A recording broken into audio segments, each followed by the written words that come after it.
Meeting and CRA meeting. The date is August 8th, 2024 at 6:02 p.m. And if we could do a roll call to see everyone that's here. Karen, if you would, please. Mayor Michelle Myers, I'm here. Commissioner Harry Banks, Are you here? Everything was changed my name, okay. You said Harry, not Banks on here, so Commissioner Cynthia Burton, Present. Commissioner Lisa King DeVito, Present. Commissioner William Maury, Present. City Manager Charles Rudd, Here. Finance Director Stephen Coughlin. Here. CRA Manager Christine Marie. Here. Code Enforcement Officer Pamela Taylor. Here. Hutton County Sheriff's Office Colonel Wells. Yes, ma'am, here. Hutton County Sheriff's Office Captain David Usry. Here. City Attorney Don Holmes. Here. And I, Karen Hayes, City Clerk. And with that, Commissioner Banks, if you would please lead us in invocation, and then we'll go to our pledge. Stand if you're able, please. Father, we thank you once again for your loving kindness and all your tender mercies. God, we continuously pray for this commission and our community, that you continuously bless us and lead us the way that we should go. We ask this in your son Jesus' name. Amen. I pledge allegiance to the flag of the United States of America and to the republic for which it stands, one nation, under God, indivisible, with liberty and justice for all. Thank you. I'd like to start off with welcoming Mr. John Holmes, Holmes and Young. Thank you. We are delighted that you're here and that you're going to represent the city of Crescent City. Thank you for having me, it's my pleasure. Well, thank you. And with that, I'm going to go ahead and I'm going to write off while we still have people in the audience. I'm going to make an announcement. Charles has been given a great opportunity, and their gain is our loss. And I just want to say from the bottom, I'm sure, of all of our hearts, Charles, we thank you for what you have done for Crescent City. You have infused life into the city, and you have worked harder than anybody I've ever seen. It's been really hard keeping up with you. I'm excited for you that you're going to a place where they're looking forward to you making changes, and encourage that. And you can use all of those tools you have in your toolbox. I'm very proud of you and very proud of what you've done here in Crescent City. And, commissioners, it's a big loss for us, but we are very proud for you. Mayor, do you want to say where he's going and then how long he will be there until he leaves? He can say that. I'll let him if he wants to.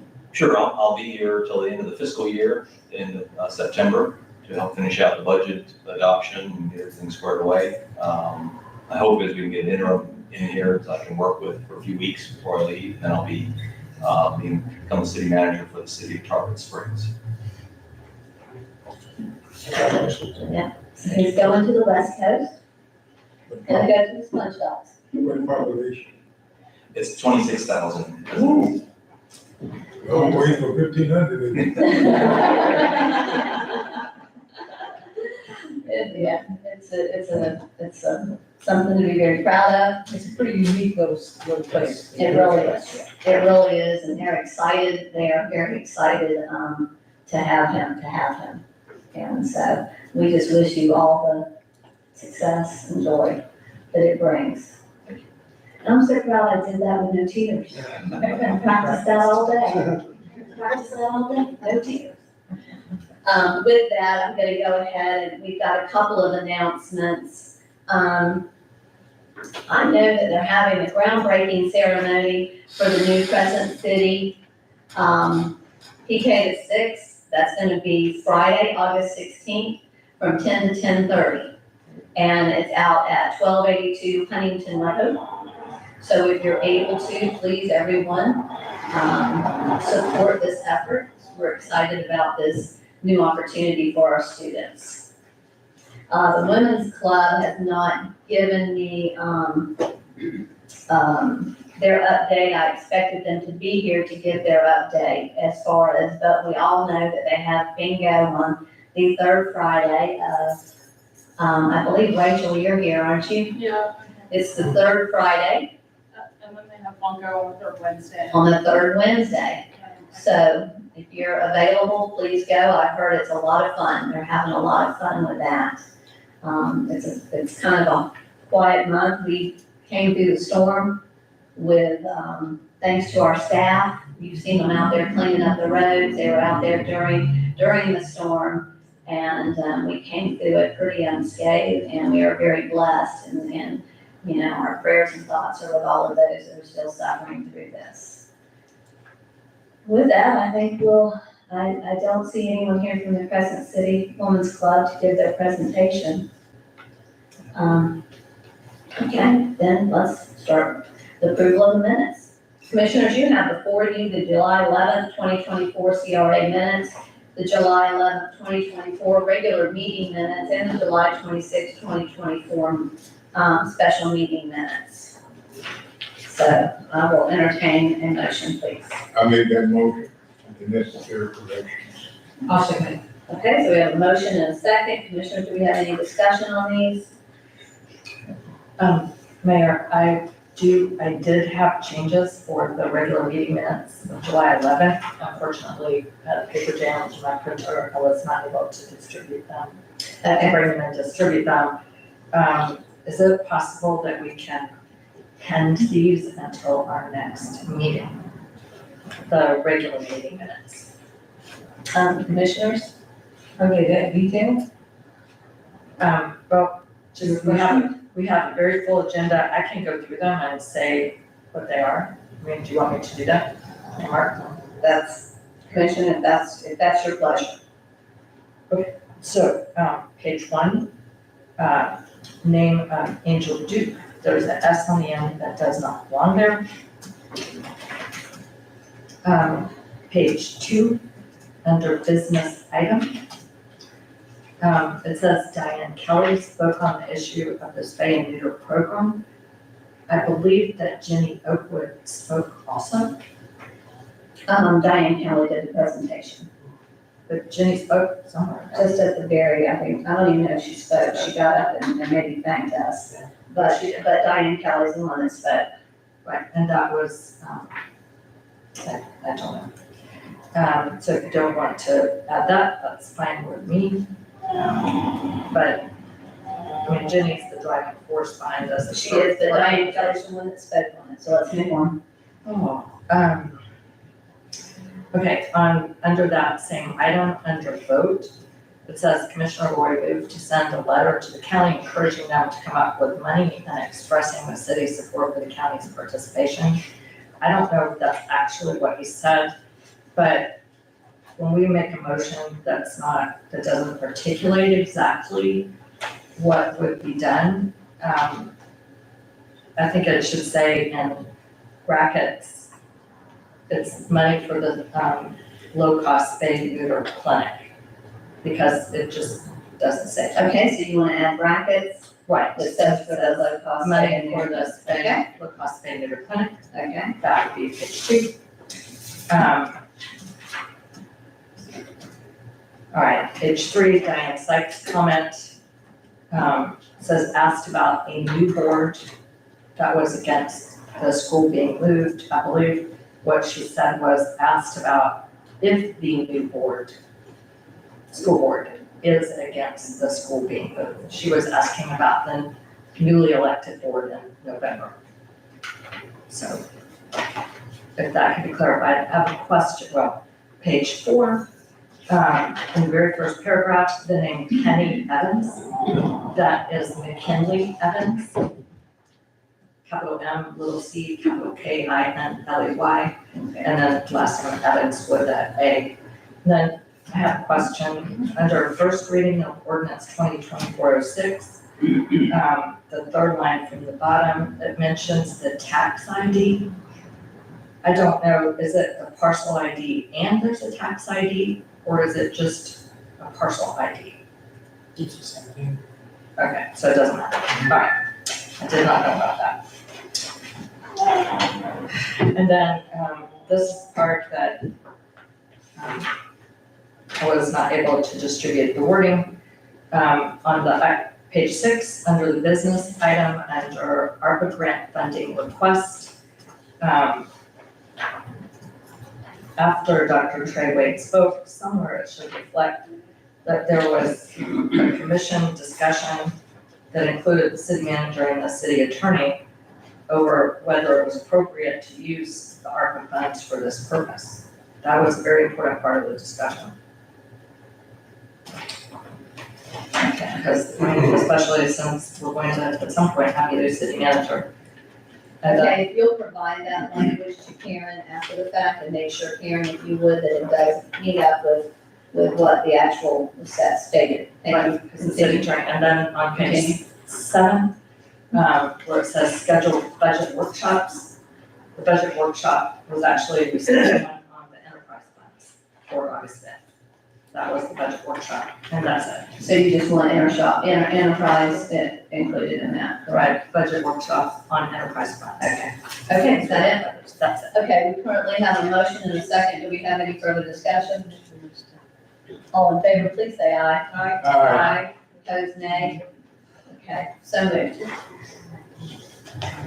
Let's move on to our public comments. Right now, at this time, for public comments, I have Diane Sykes. Would you like to come forward? It just says any and or all. Well, I don't know what it was. And you did not check public comment on the agenda item number, so do you have I'll something? pass, I don't have a, You don't have anything, okay, so you'll pass. Or do you have anybody else at this time that would like, for public comment to come forward? Okay. Seeing no one come forward, I'm going to go ahead and I'm gonna close public comment. And then, You missed. well, the presentation is, I don't think, you're right, we did skip the presentation, okay. So we've got the ballot title, thank you.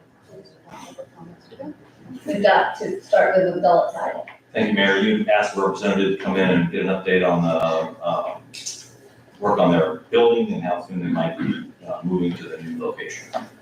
And I think someone's here to speak to that.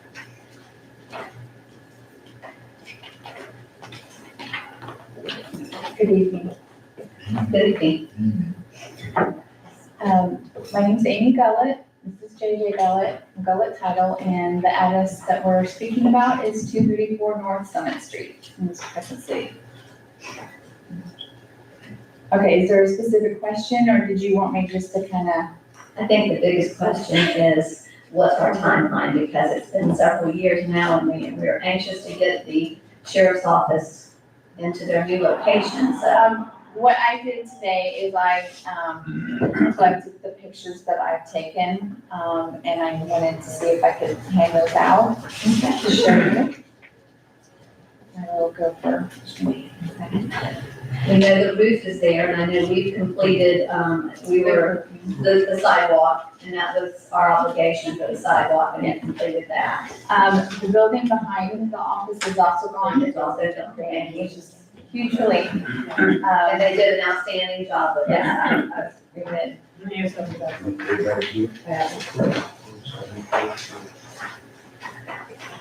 And these are very rough, just so you know. I've been doing a lot of the work myself, and so it has been a little bit more time consuming. But, it is a 1920s home, and so we are stripping most of the paint, which is several layers, which is very time consuming because it is mostly wood in there. But as you can see on some of the pictures, the wood is just gorgeous. It's turned out really beautiful, but it's a long long process. yes. I honestly, timeframe, do you need like a specific date? Because, I mean, Well, we did, originally we were told February, And then before that, That's because he's not working. earlier than that, I mean, the sheriff's office has been, we've I all know. had to get in there Yes. to the 117 location. I'm sorry for speaking up, I was just. No, No, please do. And from all accounts, I know some of us have walked by there, drive by there, or rolled by there, and we can't tell that anything's going on. So I mean, it's great to see these pictures. I think that was probably part of it, is we just wanted to know what was the holdup or what was going on. Yeah, it's just very time consuming with so much that we're doing inside, you know, with painting and such. How long have you owned the building? That's his question. That's a very good question. We want to say 2019. And we started, 2024? and we did not, there were other entities in the building for the first couple of years. We only started the rehab in the last couple. I would say Jay was last in year. until 2021, and then Jay was in there until 2021. Yeah, and we didn't start renovating it until at least about a year, I think, if not less. Mayor? Yes. It seems to me, my understanding is this correct, that the idea is that the Gullet business will move from renting from the city to the house, is that right? Correct. So it seems to me, as far as the commission goes, that we're kind of between a rock and a hard place now, because we are also looking at a contract with the sheriff that says that we will provide them with that space. So, and the lease with the Gullet for the city space is now month to month, correct? Right. So, is it possible, that these wonderful tenants that we've had who've paid rent all these years could get with the city manager and come up with a firm date?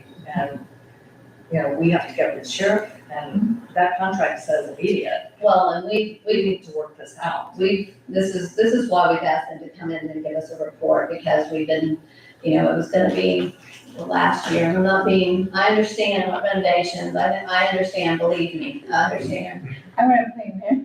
But it's, you know, it was gonna be, I think, a year ago, and then now we're in February, and now we're in August. Right. And so, just wondering how much longer. And also the condition of the building. I mean, it's right on Summit Street. Yeah, We all drive by it. I mean, the roof looks beautiful. It was a great addition. But it's looking, It's not looking much better than when we bought it in 2019. I mean, let's face it, it is. so, I mean, so it's just, it's commission That's why I asked when you bought it. and that's why we just are kind of wanting that date, because we are making a commitment possibly to the sheriff's office, and I know they're looking to that space, but right now you're there, and we appreciate all that you have done there in that space and the good tenants that you've been. And you know, I've renovated quite a few houses, so I understand the time it takes, but I also I understand the timeline. Yeah. And I understand that there's a time to possibly get some help.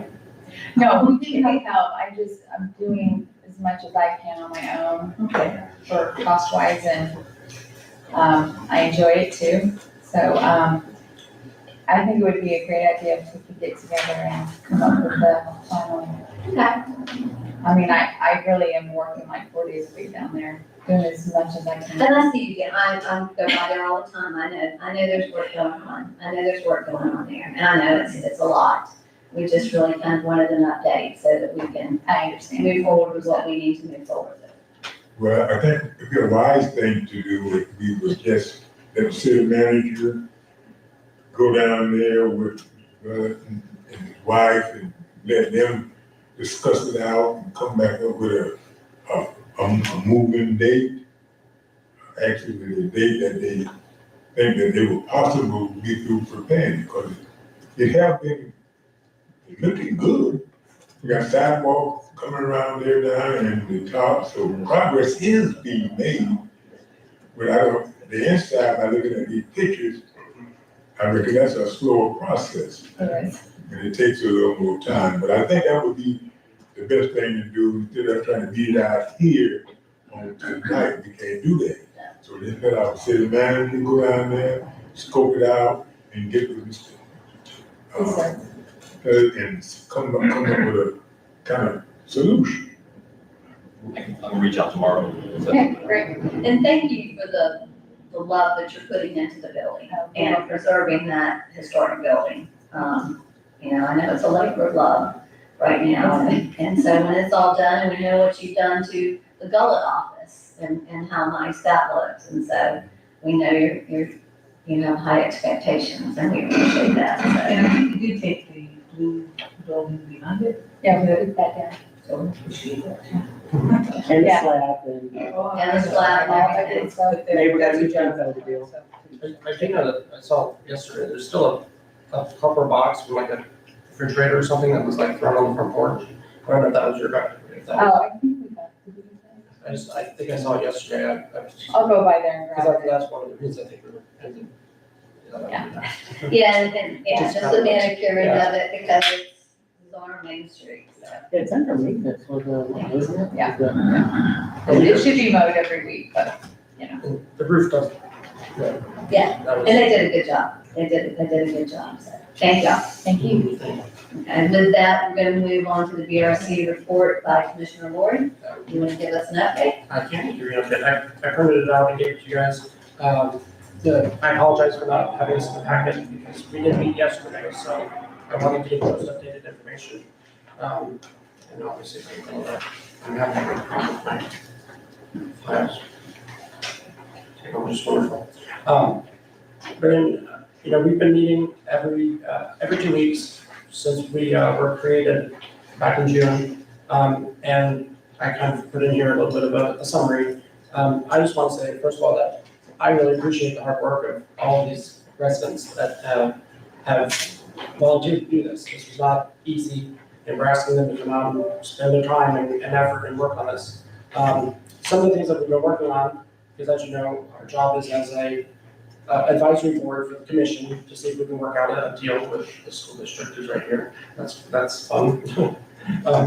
Among us, we actually elected Mr. Dodge. Dan Dodge is our chairman, and John Newbold is serving as vice chairman. And we've been discussing, we've opened up, a dialogue with the school district to get information and kind of talk through with them. One of the things they mentioned is a partnership, and we would really love to figure out how that would look and what we could do together and how we could, utilize this property better.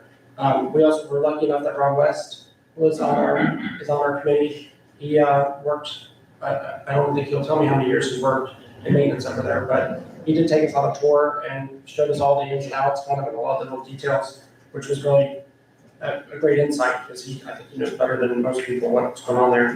And we also have Barbara Scholl, who has been working on looking at the appraisal that the school district gave us and kind of trying to look into it a little bit more. So, we're gathering information.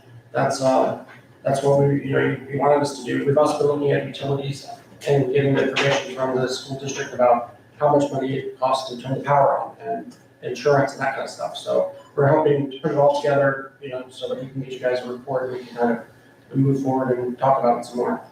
So I really think that it's going well, and that's it. Thank you. Commissioner, y'all have any questions? I'll save mine for the Blue Ribbon Committee. Later. Okay, with that, we're gonna go to the sheriff's report. Captain Essery, you're up.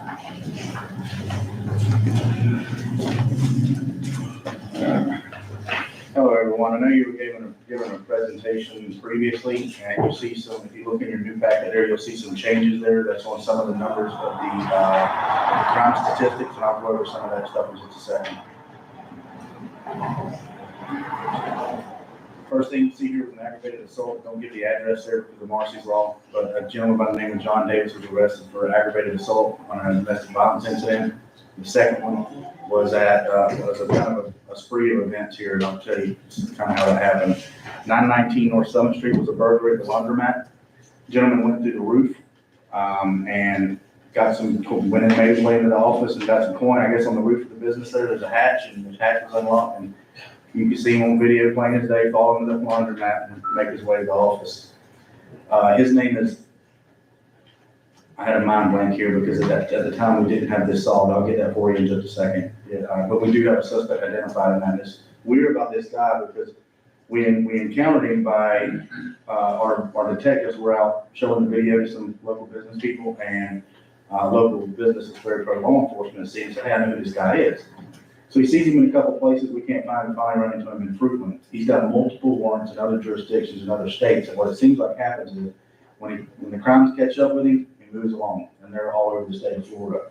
We have been yet to find him again, so he's probably vanished, hopefully. But if we do catch up with him, we will be filing the charges for him for a warrant affidavit to put another one out for his arrest.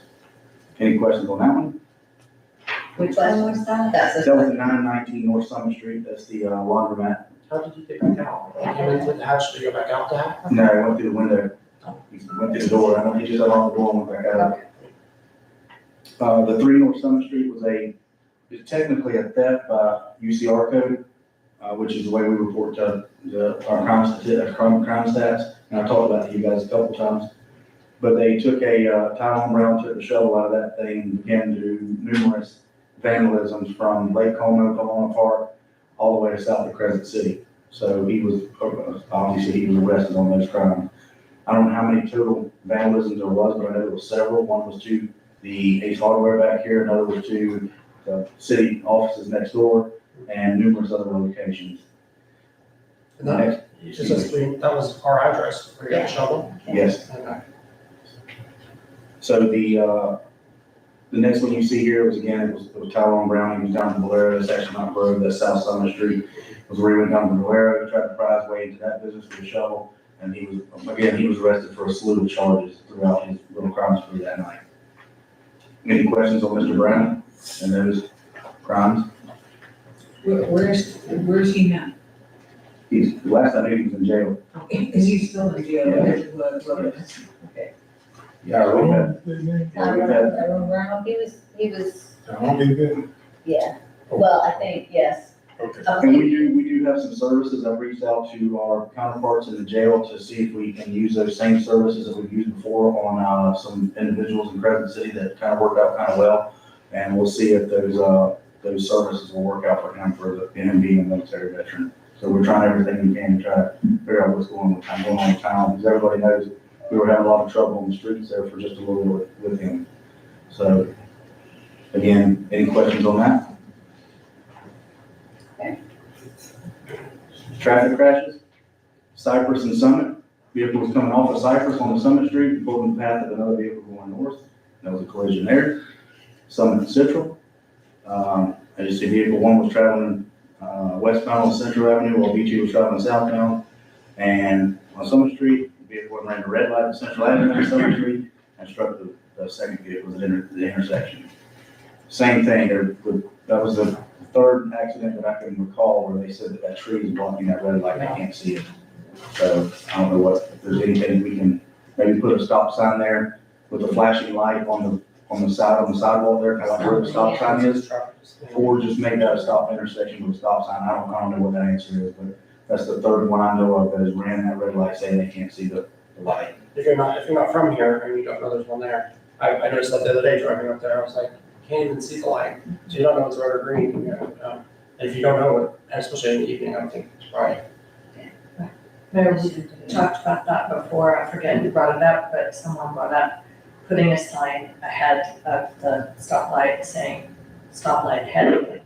They have lighted stop signs in Pomona Park all over the place. And then we talked about also putting a stop sign on one of the streets midway up Central Avenue so people don't just, barrel through when they come up the hill. That might help it a little bit. Yes, ma'am, and like I said, it just seems like it was been a common occurrence off that Central Right. coming westbound.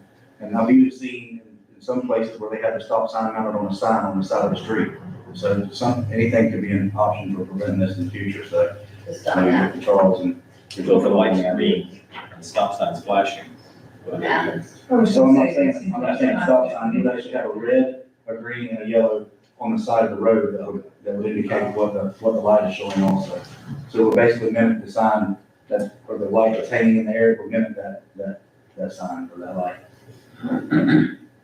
Or at least one that says stop, signal ahead, or that says traffic on ahead. It's pretty cool part. I haven't seen something nice. Okay, any other questions on that? Okay, It's kind of hard to see because we're getting some extra things in here. The mayor asked me to put some arrests and warrant affidavits to kind of see how many arrests we were making in Crescent City. So I kind of added that there. I don't know if you're having problems seeing it, or I need to, I don't know how I can make it a little bit bigger, but, and the less stuff I put in there, the easier you can see it. But as you can see, the general calls for service were 174, with 43 of those being traffic stops. Traffic accidents were 2, 10 reports, 8 arrests, and 1 charging affidavit was filed, which would obviously the burglary was a warrant, and the cover would be obtained. Commissioner, do you have any questions? This is the reportable crimes that I was talking about, what we report to FDLE. And as you see here, we have a total of 3. That will change from your report. So I'll tell you how this changed. I believe you showed 4 burglaries. Yeah. Once I received the information from my deputies who were looking at that crime scene with Mr. Brown, I thought we had 4 burglaries, and it wasn't until my crime analyst got with me and said, hey, we got 2 burglaries. So one of those burglaries went away. One of them is a vehicle theft, and the vehicle burglary, I'm having the burglary section. It's actually reported as a theft, so it now shows it as a theft. And the vehicle, the actual burglary itself went down to 2. Okay, do we have any other questions? Captain? He's done? Yes, I was looking at Channel 4 News recently, and I seen, well, I know you all have always, when you got a person that is regularly, I call them regular because we put them on the screen. And Channel 4 News will question them about the legality of that. Even though sometimes when they have been captured and did the time, they still put them on the screen. Is that legal or illegal? There are, in some circumstances, there are people who are not subject to being public record.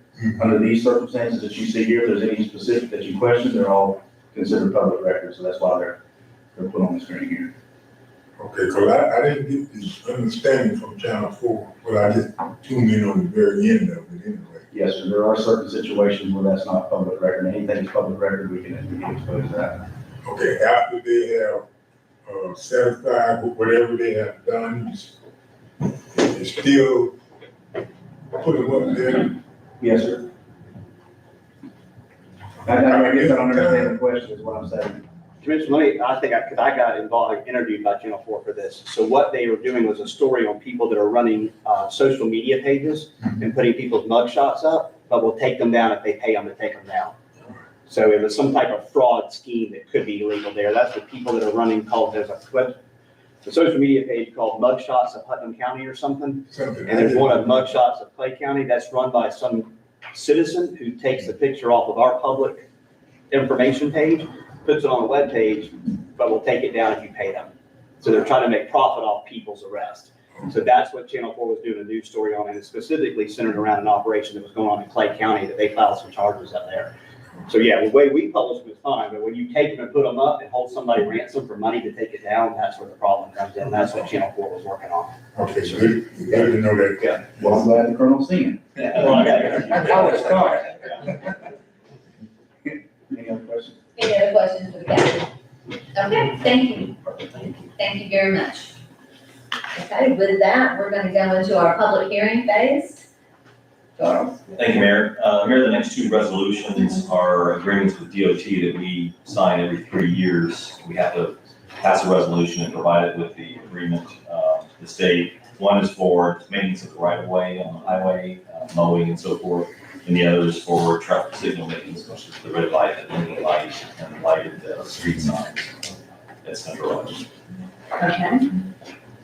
Do we need a motion? I need a motion, commissioners, on the, resolution 2024-04.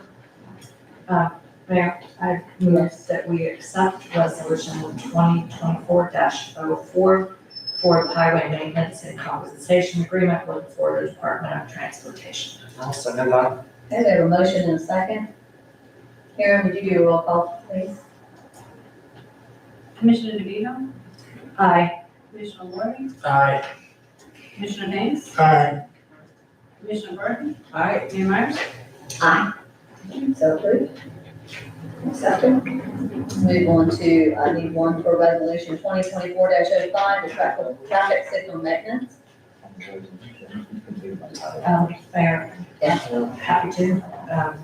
Mayor, I move that we accept resolution 2024-05 for traffic signal maintenance with the Florida Department of Transportation. I'll second that. Okay, motion and a second. It looks to me like we've got some side discussion. Do we need to read those? Yeah, typically we read it. Okay, yeah. You want to read that? Who wants to read it? Okay. 05 or 05? Yeah, that's Yeah. on 405. You put your mic down. So resolution 2024-05, traffic signal maintenance.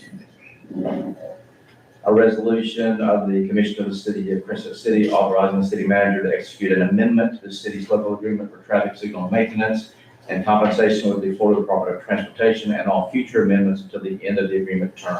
Okay, thank you. We have a proper motion and a second. Do we have any discussion, commissioners? Okay, Karen, to do a roll call, please. Commissioner Burton, Aye. Commissioner Banks, Aye. Commissioner Warren, Aye.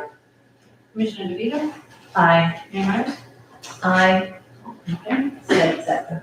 Mayor, I have a question. We didn't read 2024-04. Do we need to read the 2020? Go ahead. Normally, it's been my advice that reading a resolution by title only is probably helpful, informative to the public so that they know what's being voted upon. So I don't know that there's a fatal error. You have it on your agenda. If you'd like me to go back and read it, I'll be happy to. That's commission, Charles did explain it. He did explain, what we had before us. If that will suffice for the commission. Does that suffice? Yeah. Does that suffice? Yeah, good. Okay, It's only 3 lines in it. go ahead and read it, just for All right. that. Resolution 2024-04 maintenance agreement. Resolution of the City of Crescent City Commission authorizing the new maintenance agreement for the state of Florida Department of Transportation. Okay, thank you very much. And did we ask for public comment before we voted on 05? Maybe nobody signed up, right? No, but I did when we did not ask for public comment. Do we have any public comment on the traffic signal maintenance? No public comment? Yes, ma'am. Would you like to speak on the traffic signal maintenance? This is for the central right here, right? Yes, that's for the maintenance of the traffic sign, of the traffic signal. Yeah, I just wanted to, If you would come to the podium, please, state your name and your address, if you will. And this is, to clarify, this is an agreement, the state reimburses us Yes. to maintain the traffic light. I just wanted to add that when I first moved here, I did reach out to the city about that light because I couldn't see it at first when I first moved here. That was it. Okay, thank you very much. It's been like that for a while. Thank you. Do we have any other public comment? Okay, do we have any public comment on the agreement for the maintenance that we have with DOT? Okay. Seeing none, we'll close public comment. Let's go to our final reading of ordinance 2024-04. Here's gonna step out. Final reading, second and final reading of ordinance 2404, voluntary annexation. An ordinance of the city of Crescent City, Florida, annexing by voluntary petition certain real property bearing parcel ID 24 12 27 0000 0040 0000 located at the northeast quadrant of the intersection of County Road 308 and Union Avenue with the addresses of 1282 Huntington Road and located contiguous to the city of Crescent City in accordance with the voluntary annexation provisions of section 117.044 Florida statutes and other controlling law, redefining the boundaries of the city of Crescent City to include said property, providing findings, providing for conditions, providing for direction to the city manager to record the ordinance with the clerk of the court, with the chief administrative officer of Putnam County, and with the Department of State, providing a legal description and a map, repealing all ordinances in conflict herewith, providing for severability, providing for non-codification, and the taking of administrative actions, and providing for an effective date. Mayor, this is the second and final reading of the voluntary annexation of the school property where the elementary school will be built. Staff recommends approval. Okay, thank you. And we've got the Honorable Superintendent Rick Sorensen here. Thank you for attending tonight, and we have your staff with you. Yes. Just, I'll conduct this. I got this. I just wanted to acknowledge him first. And with that, Commissioners, you have before you the final reading of ordinance 2024-04.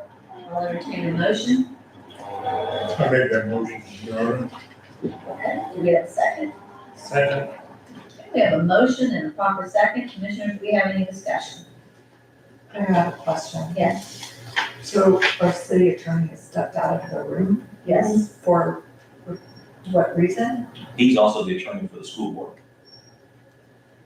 So there's no conflict there. Okay, so, but he's got to sign the ordinance. No, George Young does. George Young. So look at George is on there. Yeah, George is on there. Yeah, they're technically, their firm is our attorney, so. Right, and so you're saying this Mr. Holmes individually is the attorney for the school board, My understanding. but the firm as a whole is our attorney? Yes. Okay, That's why Mr. Young sits in when Mr. Pickens wasn't available. And Mr. Young is signing this. okay, somehow, I think it would have been helpful if we had heard about this before now and that had been discussed with us. Well, if you read through your ordinance, did you notice that George Young's name is on there? I do. I'm pretty sure, isn't it, Karen? I saw it.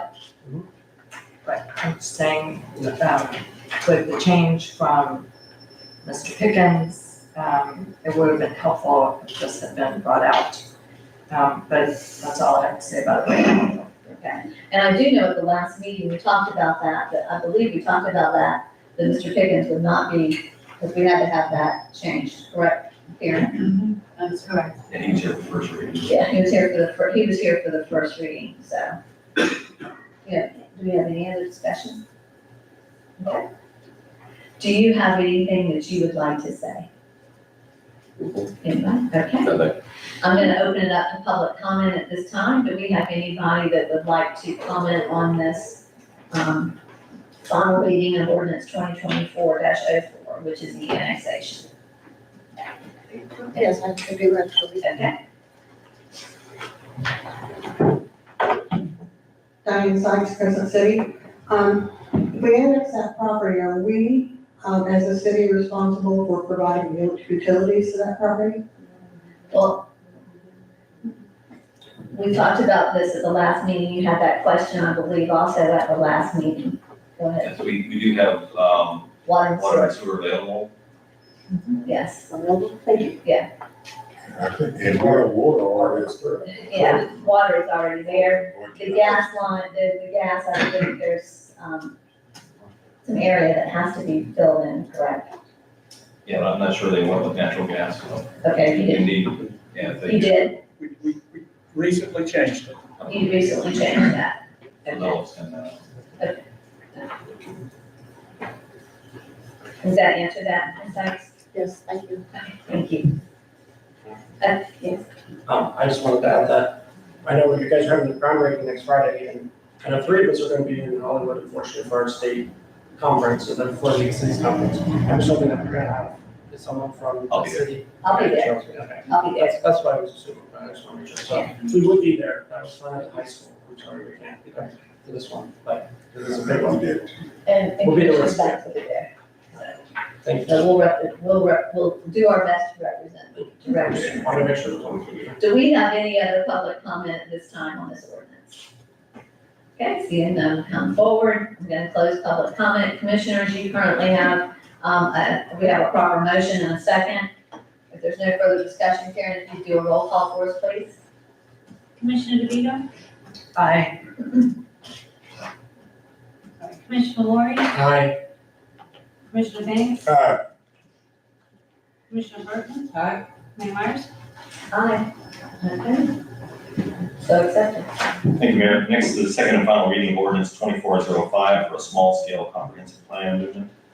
The ordinance, an ordinance of the city of Crescent City, Florida, adopting a small-scale comprehensive plan amendment in accordance with section 163.3187 Florida statutes, amending the future land use map designation and the text of the future land use element for a property totaling approximately 39.12 plus or minus acres, bearing the parcel ID 24 12 27 0040 located at the northeast quadrant of the intersection of County Road 308 and Union Avenue, providing for a change in the future land use map designation from Putnam County Industrial to Public Buildings and Grounds, amending the future land use element by adding policy A194 relating to the use of subject property, providing for implementing administrative actions, repealing all conflicting ordinances, and providing severability, providing for non-publication, and providing for an effective date. Thank you, Commissioner. I will entertain a motion. I move that we accept ordinance 2024 on second and final reading. Second. Okay, we have a proper motion and a second. Commissioners, do we have any, discussion? Yes, ma'am. Yeah, so Mayor, I have a question. You said if I'd read my ordinance, I would have seen that Mr. Holmes's name was on here. No, Mr. Young. So that's supposed to tell me that Mr. Holmes is the school district attorney? No, but What he's is not signing this because you thought he was signing this, and so I said that no, Mr. Young was signing this. Okay, my problem is that it was not discussed with us in detail when the representation changed from Mr. Pickens, and we had these matters before us with the annexation and the rezoning of the school district, that this firm was representing in some form or another both the city and the school district. That's the part that I think we should have known in advance and had it discussed with us. That makes me very uncomfortable. Thank you. Commissioners, do y'all have any other discussion? Do you have any other concerns? I think that we have to rely on our legal staff to determine whether or not they feel that there is any type of a conflict, and my understanding that they were comfortable with this, correct? Yes, and this was drafted by our planning director. Right, so I mean, what I'm not comfortable with is the arrangement where the attorney sitting in on the meeting has to step out of the room while we're considering the ordinance. That I would like to talk about. Well, Mr. Young would have been here, but he wasn't available. Well, So rather than no one. I mean, we've already discussed it very much. Okay. That's just Then Commissioner DeVito, you vote your conscience on this one. So with that, I'm gonna open it up for public comment. If we have any public comment on this, please come forward and speak. Okay, seeing none, then I'm going to close public comment. Commissioners, you currently have this final reading of ordinance 2024 which one are we? 05. 05, I'm like, we got a lot of these, 05. Karen, if you would do a roll call for us, please. Commissioner DeVito? Aye. Commissioner Lori? Aye. Commissioner Banks? Aye. Commissioner Burton? Aye. Mayor Myers? Aye. Okay. Second. This is second and final reading of ordinance 2406, amending the official zoning map. An ordinance of the city of Crescent City, Florida, amending the official zoning map for property totaling 39.12 plus or minus acres, bearing parcel ID 24 12 27 0000 0040 located at the northeast quadrant of the intersection of County Road 308 and Union Avenue from Putnam County Agriculture General to the PF1 Public Buildings and Grounds Zoning District, providing for implementing administrative actions, repealing all conflicting ordinances, providing for severability, providing for non-codification, and providing for an effective date. Okay, Commissioner, I'll entertain a motion, please. I move that we pass ordinance 2024-06 on second and final reading. Second. I have a proper motion and a second. Commissioners, do we have any discussion? My only discussion is that I'm happy to see that all of the tax ID numbers are in the right. Correct, they're And it correct. says the city of Crescent City, so thank you. Okay, with that, I'm gonna open it up for public comment. Do we have any public comment on this? If you do, please come forward. Ms. Sykes, Yes, you'd state your name and your address if you will. Diane Sykes, Crescent City.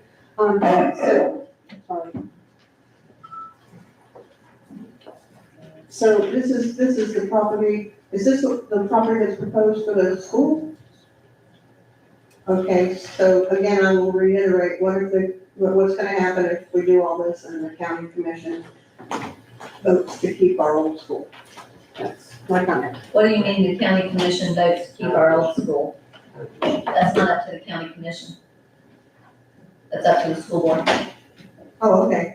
Okay, I'm thinking school, but I'm sorry, the school board decides to keep the old school. What would happen? They've already approved this. Sorry. Well, they've already purchased the land. Oh, okay. The school district has already purchased the land. Oh, right. I didn't realize Is that. that correct? Am I correct in that? Correct. Okay, so they've purchased the land. Okay, thank you. Okay, sure. Any other questions? Okay, seeing no one come forward, we're going to go ahead and, Karen, if you would do a proper motion and a second for the final reading of ordinance 2024-06. You do roll call? Commissioner Burton, Aye. Commissioner Banks, Aye. Commissioner Laurie, Aye. Commissioner DeVito, Aye. Mayor Myers. Aye. Okay, so approved. Thank you. Mayor, this is second and final reading ordinance 2024-08, adopting a small-scale comprehensive plan amendment. An ordinance of the city of Crescent City, Florida, adopting a small-scale comprehensive plan amendment in accordance with section 163.3187 Florida statutes, amending the future land use map designation and the text of the future land use element for a property totaling approximately 19.48 plus or minus acres, bearing parcel ID 2412-27-3350-1440-0000, located 1,300 plus or minus feet east of the intersection of County Road 308 and Union Avenue, providing for a change in the future land use map designation from industrial to public buildings and grounds, amending the future land use element by adding policy A195 relating to the use of the subject property, providing for implementing administrative action, repealing all conflicting ordinances, providing for severability, providing for non-complication, providing for an effective date. Okay, thank you. Commissioners, I'll entertain a motion. Is this 08? Yeah, this is a This is something. 2024-08. I move that we approve ordinance 2024-08, second and final reading. Second now. We have a motion and a second, and again, Mr. Charles, this is, was prepared by Mark, correct? Yes. Okay, thank you. But I do have to Yes, raise a concern. okay, The copy of 2024-08, I'm looking at the actual ordinance, uh-huh, and it does not include all the wording that's in the title that you have there on the agenda. It doesn't say anything about Florida statute, the number. That's why I was confused when you were reading it.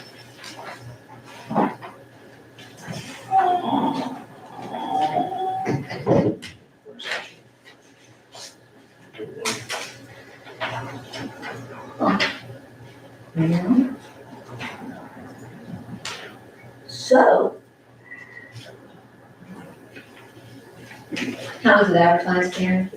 It was advertised by the way it is on the way that, Mr. Rudd had, stated on the As the agenda. agenda, from the agenda, that's how it was advertised? Yes, ma'am. Okay.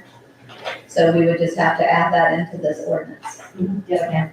We'll just make sure that when we print the final, that it has that added into it, does that suffice for everyone? Okay, as long as it was advertised correctly? Okay, do we have any other discussion? Thank you, Commissioner Ward, for bringing that to our attention. Shall pass. Okay, I'm gonna open it up for public comment at this time. Do we have any public comment on this? Everybody good? Okay. With that, Karen, I'm gonna, we have a proper motion and a second for 2024-08 with the, understanding that in the final, when the final is printed, that will Yes, include. yes, ma'am. Okay, Would you do a roll call? Commissioner DeVito? Nay.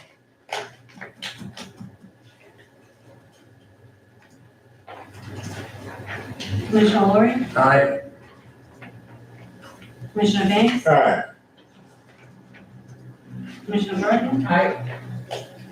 Mayor Myers? Aye. Okay. So accepted. Let's go to, Mayor, this is the second and final reading of ordinance 2024-09, amending the official zoning map. An ordinance of the city of Crescent City, Florida, amending the official zoning map for property totaling 19.48 plus or minus acres, varying parcel ID 24, 12, 27, 3350, 1440, 0000, located 1,300 plus or minus feet east of the intersection of County Road 308 and Union Avenue, from the LI1 Industrial to PF1 Public Buildings and Grounds zoning district, providing for implementing administrative actions, repealing all conflicting ordinances, providing for severability, providing for non-publication, and providing for an effective date. okay, I think the problem is that it's, 09 and 08 is. It's flip-flopped. That's what's wrong. so Karen, how was 09, advertised? You know, Pulling it up now. So I think the titles are there, it's just the number would be wrong at the top. Yeah. Which I don't, I think is a problem. It was advertised the way it was. On the The way it agenda, was read. by the way. the way it was read. Really? So that's fine, we just have to fix the. With the wrong number? No, No, it has the right. It's right number. Right number, it's just the printout because they were flipped, They were flipped. transposed or. okay, So that does make sense. that's why I was like. Yeah. Wasn't sure. Well, I move that we approve, ordinance 2024-09 on second and final reading. I second. Okay, we have a motion and a second. Commissioners, do we have any discussion? Correct. If there's no discussion, I'm gonna open it up for public comment. Do we have any public comment on this? Seeing no one come forward, Commissioner, we have a proper motion and a second in front of us. Karen, if you do the final reading the roll call on the final reading of ordinance 2024-09. Commissioner Burton? Aye. Commissioner Banks? Aye. Commissioner Lori? Aye. Commissioner DeVito? Nay. Mayor Myers? Aye. Okay, so great. I think she calls us in, well, she always calls me in the right order, but No, she doesn't She- go back and forth. she does, I know, but she goes back and forth, so you never know when your name's gonna be called. She keeps us on her toes. She keeps us on her toes. Okay, you want to get Have a good drive. done. Thank you, thank y'all, and thank you so much for coming today. We'll see you next Friday.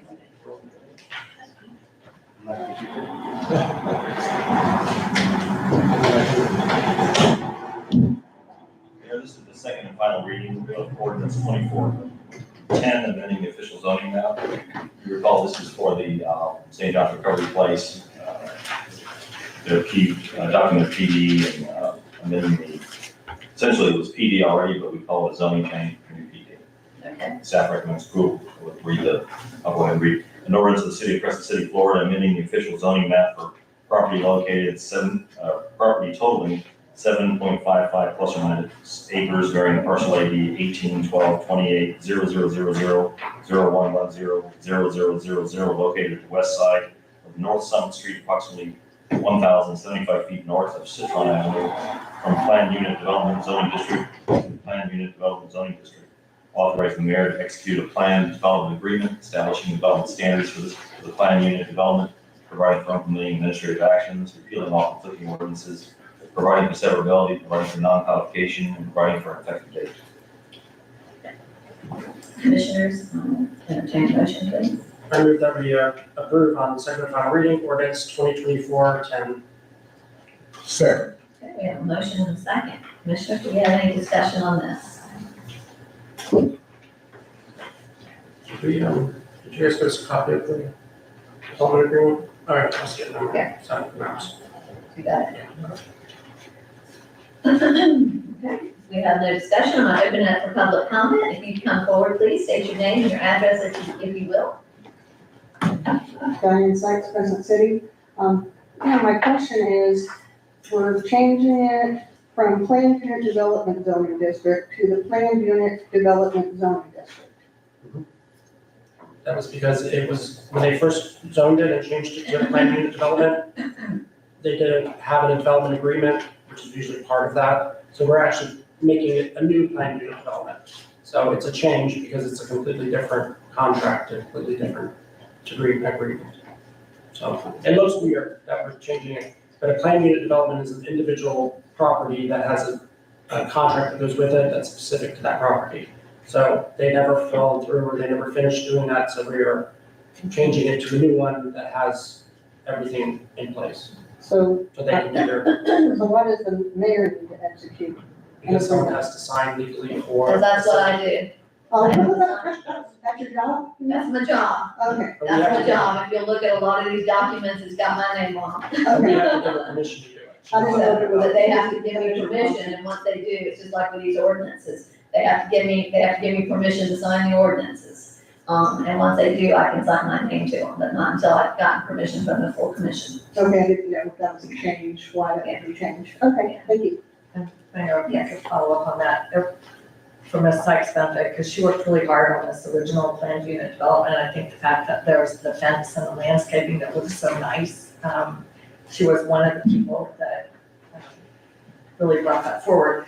But we did not know, I was very surprised to hear from Mr. Rudd at the last meeting on first reading, that the final paperwork for that original planned unit development was never signed, it just fell through the cracks. So, And that's on our part too. That's when that was done back in, Yeah, I done. did. That was on our part as well, so, But they also didn't do the expansion. yeah, they didn't do expansion, they didn't do expansion.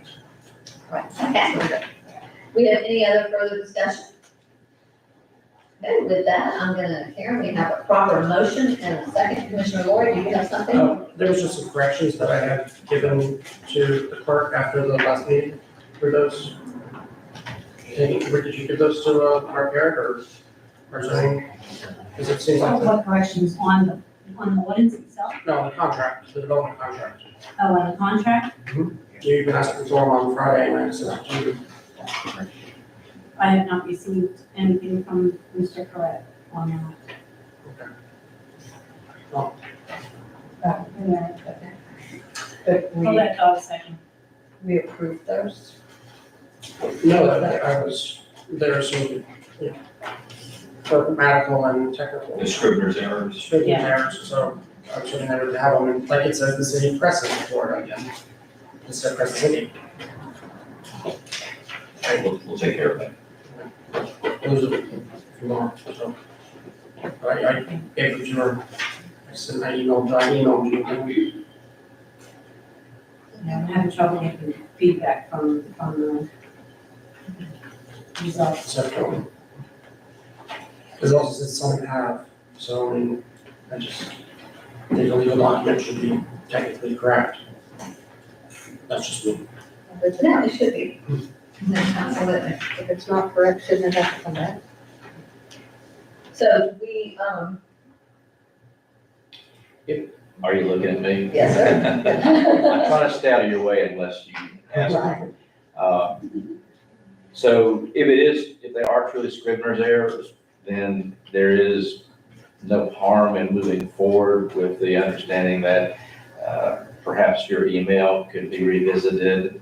And if there are Scrivener's errors such as an avenue instead of a street or the correct name of the city, they could be corrected without the need for a new city commission meeting. Now, if you're talking about something more substantive than Scrivener's errors, that's a different matter.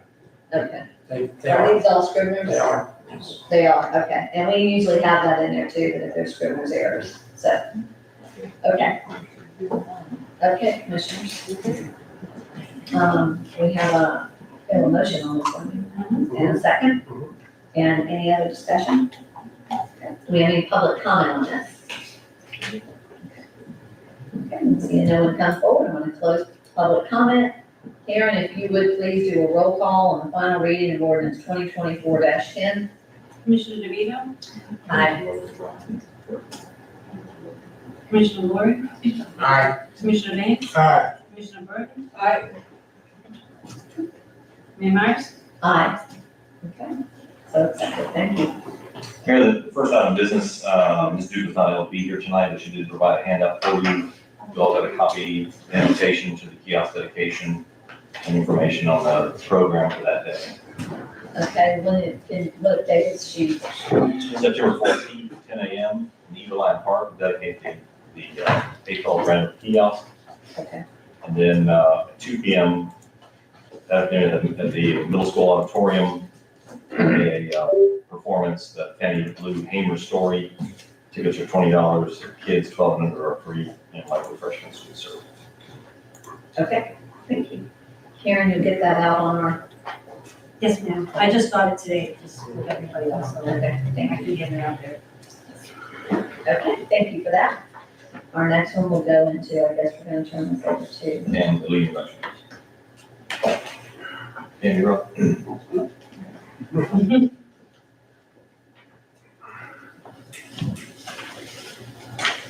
Does this work now? Yes. Good evening. Mother says so. I have two cases tonight.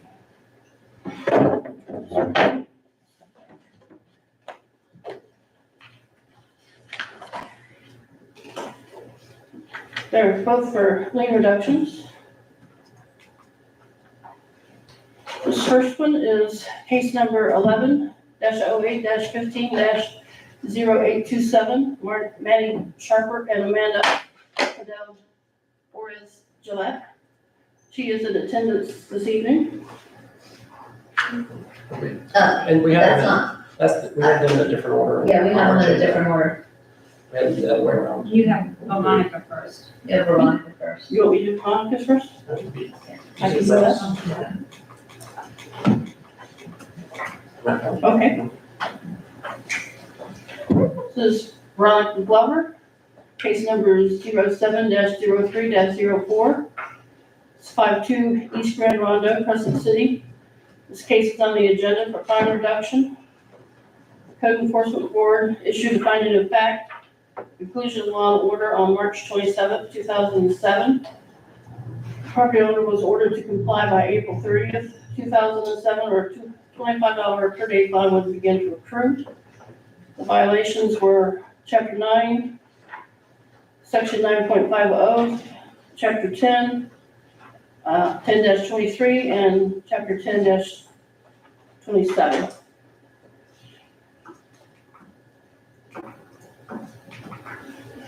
These are pictures that I took myself on May 15th, 2024.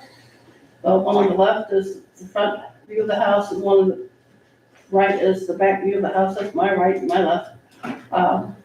Back view of the house. I did not have any pictures in the file for this case. I actually didn't have any paperwork. I found this lien when I was doing lien searches. And I informed Ms. Glover of the lien last October. And she is also in attendance. I'm sure she would like to speak. You have in your packet attachments with the minutes from the meetings.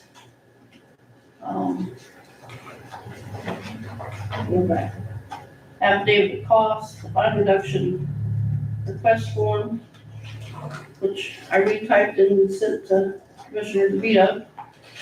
An affidavit of compliance, the original finding of fact, property appraiser's webpage designating ownership, the minutes from the Code Enforcement Board meeting from 2007, and the minutes from the Code Enforcement Special Magistrate meeting on July 23rd, 2024. The Special Magistrate suggested or recommended that the fine be reduced to $5,000 plus administrative costs. Ms. Glover is requesting that it be reduced to $0. And that concludes my presentation. If you have any questions for myself or Ms. Glover. I have a question. Okay, You say in October of this year, Last year. last year. In October of last year, was it in compliance? Excuse me? in October of last year was in compliance. It was in compliance as of April 14th, 2024. That's when I inspected it and the vehicle in question had been removed from the property. Okay, so my question is though, so in October, it was still not in compliance? Correct. There was a vehicle on the property. Was it the vehicle? Yeah, was The it the same vehicle vehicle? that, from back in '07? You'd have to ask Ms. Glover that question, I don't know. Like I said, I don't have any records. So you made, it sounds like you kind of made an assumption that that was the same vehicle. So was the vehicle that was there in October in violation of the, because I mean, what she was in violation of was, it was not tagged, it didn't have a current tag, right? Is that what, we can't, just because there's a vehicle in the yard, that's not a code violation, right? Right. So the vehicle that you saw that was in the yard was it? in I violation? received a complaint that she had a junk vehicle in her yard, and I contacted her. And about the vehicle and about the lien. And she said she would get rid of the car that was in the back and call me when it had been removed. But that car, you have pictures of it, and it was I a do junk car? What do you consider a junk car? Did it have a current tag on it and current license, or? The violation that she was cited for, I know, but I have all this. I'm saying, the car that you saw in October, was it in violation of the current code? it had been sitting there a long time. I don't know how long. Did it have a tag on it that was I current? don't believe so, no. You don't, I guess what we're trying to get at is, I mean, this thing, this lien you had on this particular car was like 17 years going. I mean, it just seems to me that that's kind of a very unreasonable thing to do to anybody without, I mean, when you get a lien on a house, it's $157,000 or whatever it is.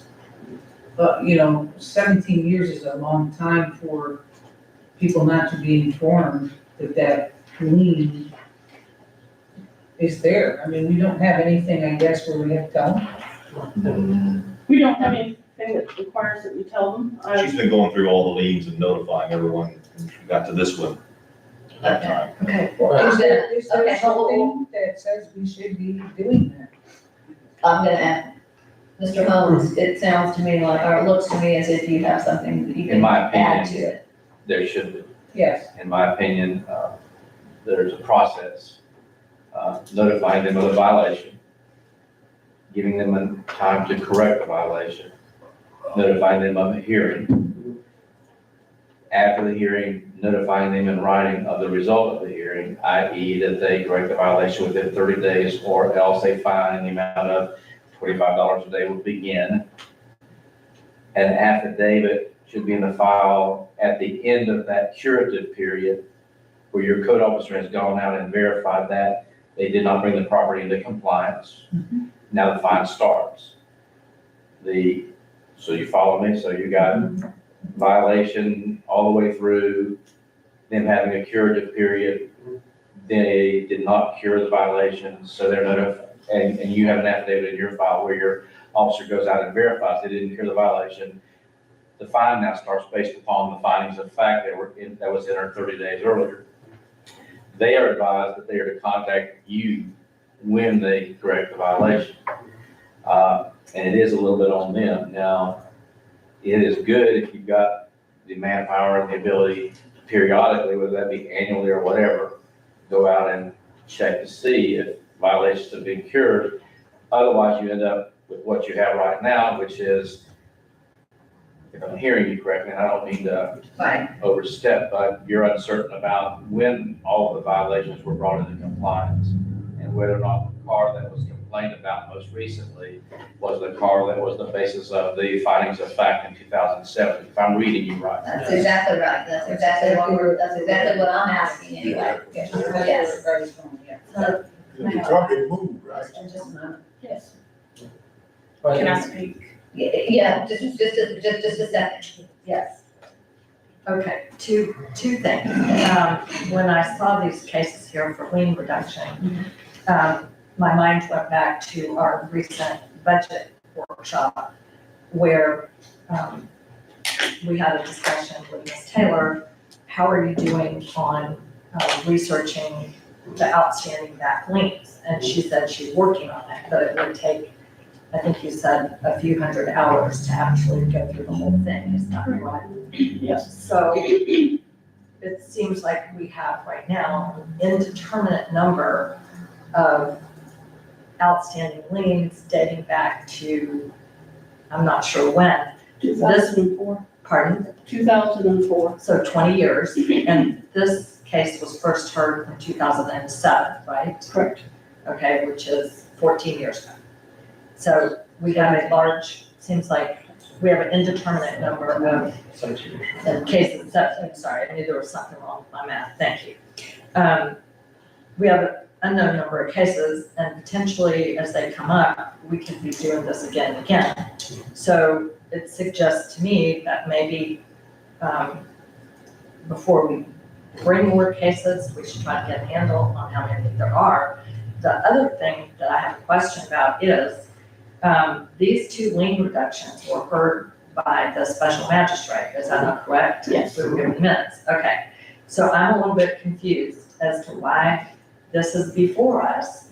The rationale that I heard when the commission voted to have a special magistrate hear these things is that the code board was not sufficiently capable to make decisions, and that these kind of things were coming to us, and that we were making decisions that were all over the place.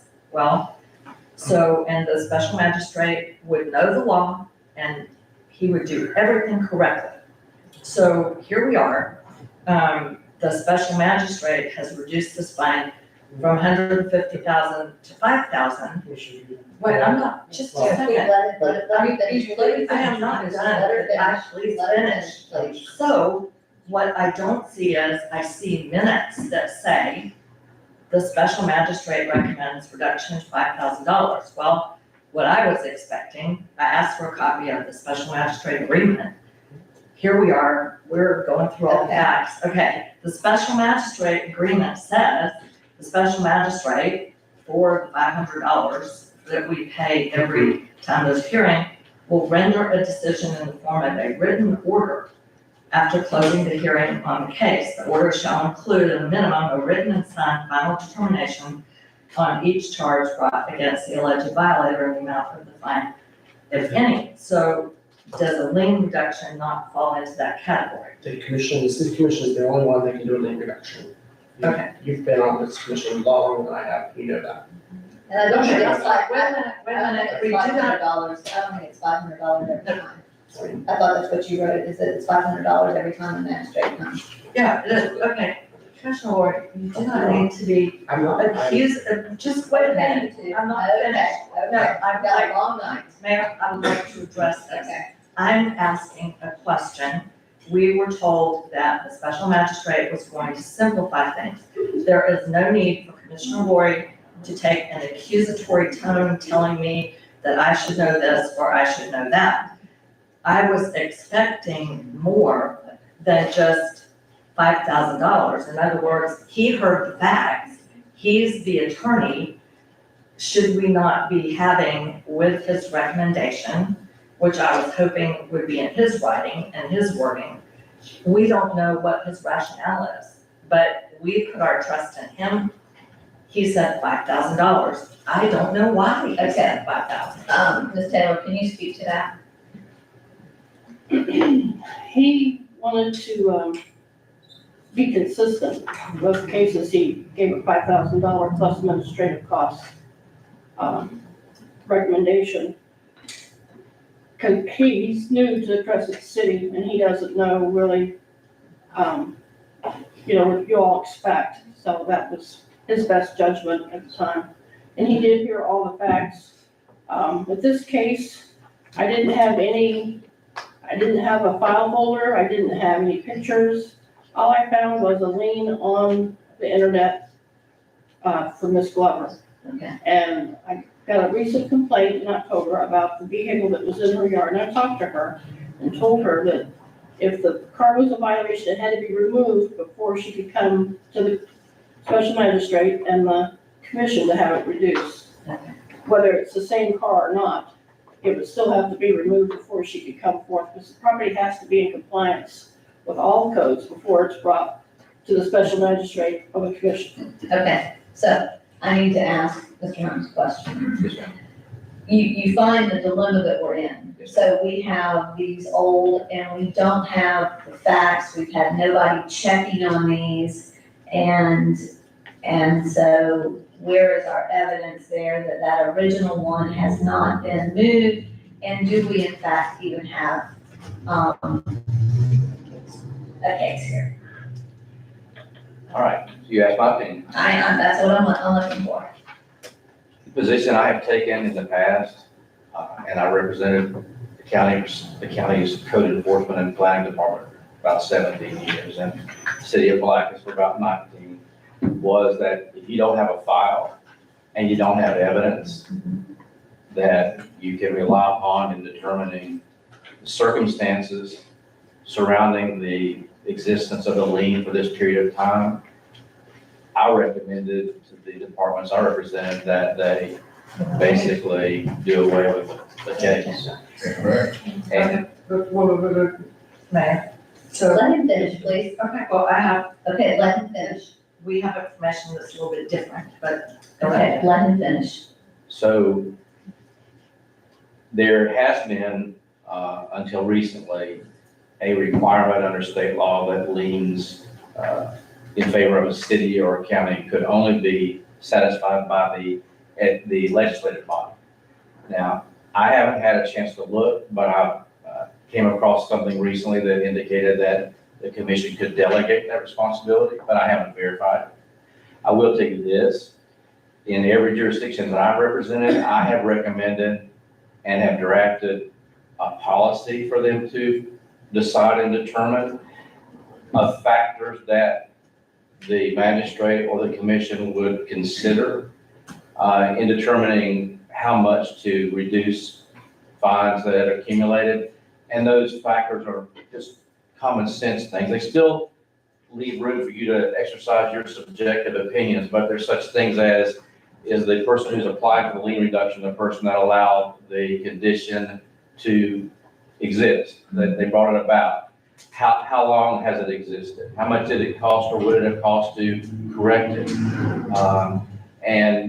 Or did they buy the property with a condition already in place? A number of those things that you can at least try to go through the same checklist in considering each fine to try to come up with something close to the consistency that you mentioned, because in my opinion, that's an issue, that you view each lien reduction request at least by the same standards. Your decisions may be different because you may find different factors that apply, but at least you have a checklist to go down. And, but so with that having been said, if you've got a file that's 17 years old, you don't have a file, what you said? You don't have a file. I did not know. You don't know whether the truck that was most recently complained about was the truck that was at issue in 2007. I did not know. I don't even know what your definition of junk vehicle is, because they vary.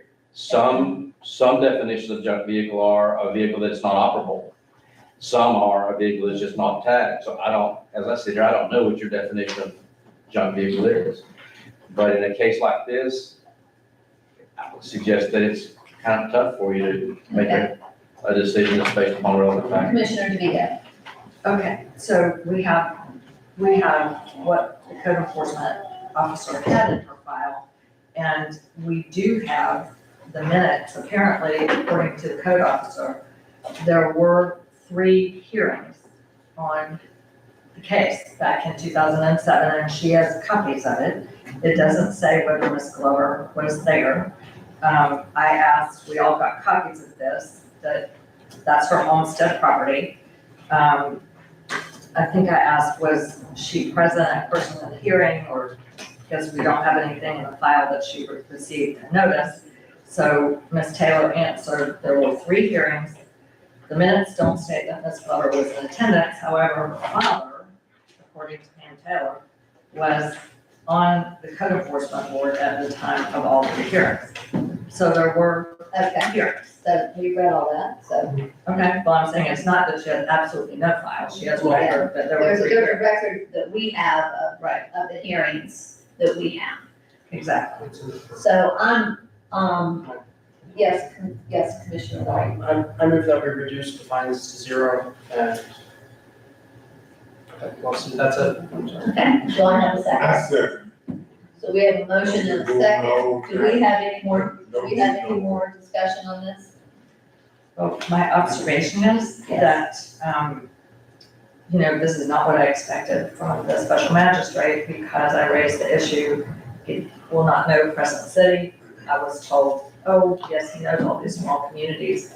Ms. Taylor just said he doesn't know Crescent City. And we've gone through all this. This is what we were hoping to avoid. But I think it was pretty clear that if it could be brought to the commission if there was a discussion on whether or not we were going to, do something with this lien, and my only concern is I've never liked the fact with all these old cases that you go through, that really we don't have anything necessarily to go with them. Now, I know, that's why I asked about October. So you went there in October, there was a car there. Right. Okay, and then when you went back in April, it was gone. Correct. Okay, so the cost of you going there and filling out the first form and all of that stuff, what is the cost to the city for that? Administrative costs, I believe, were $258. No, not for that initial, not for the initial. Was that for the initial? No, That's the total cost, correct? that was for all the hearings back in 2007. Yeah, that's everything. Yes. Okay. So what I believe, Commissioner Burt, what you're asking What is, is our cost what was your cost for that day in October? to when you went, what are our costs, present costs, not, I Way paid back when. $100. I'm sorry? Maybe $100. Okay, because you didn't, okay, I so, didn't figure it just for my cost. You have an affidavit cost in your packet, I will. My question is, why did we go from October and all the way to April before it was checked again? I spoke to Ms. Glover and told her to call me when the car was gone. She said it was gone in January, and I didn't go by and really notice that it was gone until April myself. Okay. She did not call me to tell me that it was gone. Okay, I'm gonna open it up. I think Commissioners, are we done discussing this? And I'm gonna open it up for any public comment that we have. Ms. Glover, would you like to come forward? We currently have a motion to dismiss this, and a proper second, so I'm just. Veronica Glover, 512 Grand Rondo East, Crescent City. The crazy part is about, I didn't even know I had a fine until we had the CRA meeting. I left out the CRA meeting. She was going outside and I was telling her I couldn't find the key to the car, but I was, going to move it. And she said, yeah, it got a fine. I said, fine and a lien on the property. I never got a notice. Like I said, my dad sat on the code enforcement. Whoever know him know he would have been on me about that. Never knew I was fine about anything. The car that I had to move, that was my deceased brother's car. He was living at that time. So what car? I have no idea of what I was being fined for. So, and that's the part that bothers me. 3 meetings, why, I don't know. And speaking about my character, and I would have been there. So I don't even know. That's the part. When she told me we were leaving out of here, and I went in her office, only thing we bought was a paper that said had a lien on my property. After she told me I was being fined. So, I mean, you can't take care of something that you don't know about. And I'm still trying to figure out what it is, what I was, cited for. Okay. Thank you. Do we have any other public comment? Yes, Ms. Sykes? Absolutely. I can appreciate that the commission is asking Pam to go back through all this stuff and clear things up. But it wouldn't be a problem if whenever a notification was sent out to an owner, that it was sent return receipt requested with a signature. Then you got paperwork. As simple as that. It is supposed to be. So, okay, do we have any other public comment on this? Yes, ma'am, if you would come forward, please state your name and your address, if you would. Hi, I just wanted to make Zennia Sanchez, 11 North Lake Street, Crescent City. Adding to this, if we're going to notify the residents with a return receipt, pictures with timestamps, with date stamps, showing that the incident is occurring and having proof of that. And then when they return, same thing, to accumulate that file and have the proper information in those files for the residents.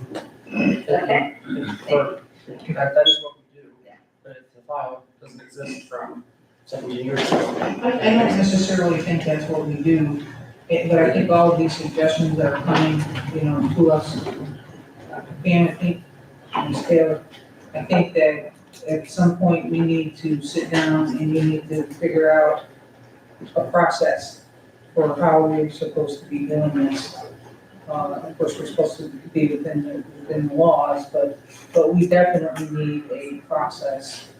It doesn't seem like our process is specific enough. I personally have a process. Yeah, the new stuff, we have a process, these ancient ones, and you're gonna have to see all of these. And Don's gonna look at the ordinance, if it actually has to go to the magistrate and then come to you, but in order to erase all these, you're gonna have to hear every single one of them, as she researches and breaks it down. And to be clear, my problem is not whether or not there was a hearing in '07. May very well have been.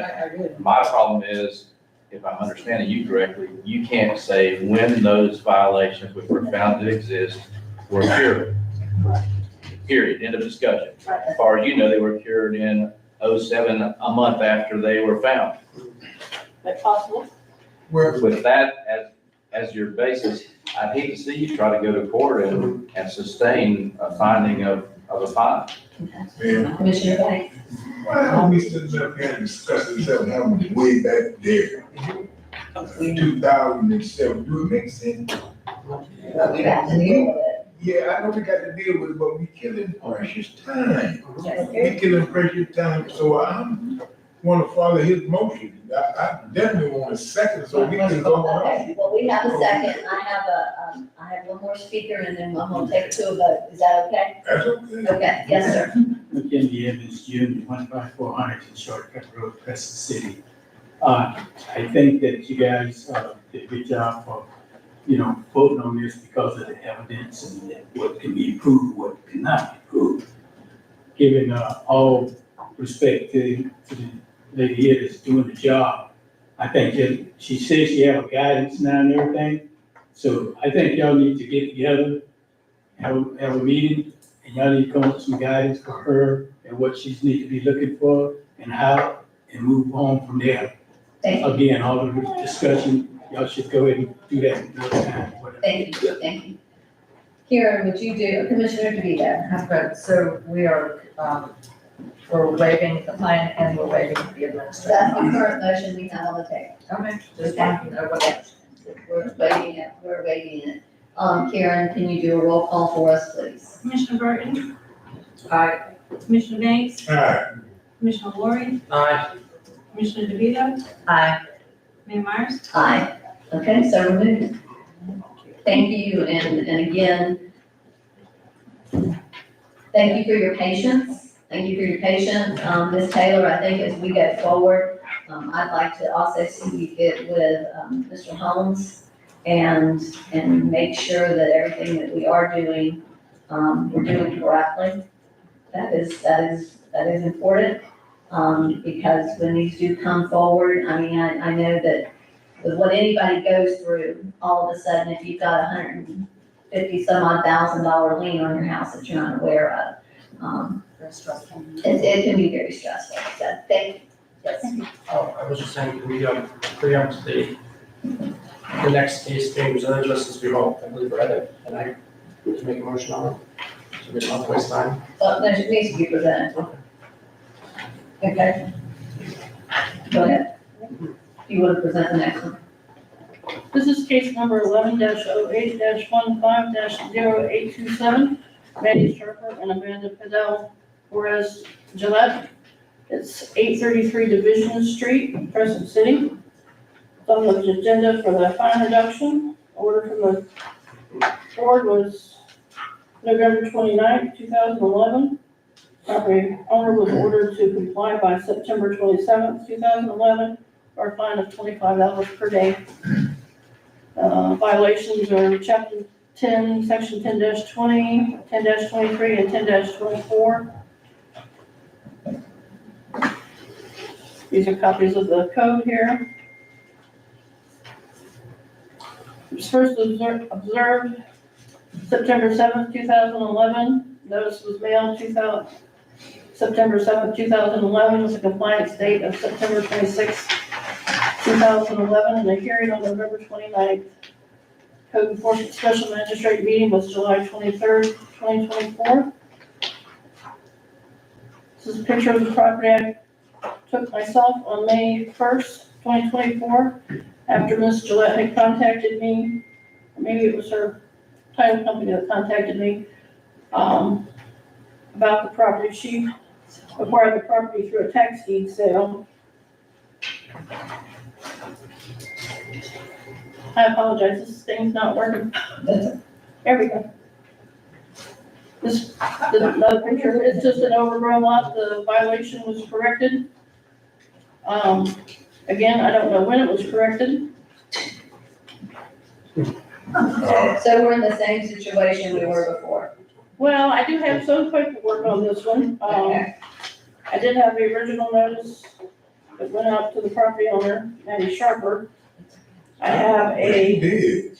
Yeah. All these people you're talking about now, it's done passed away.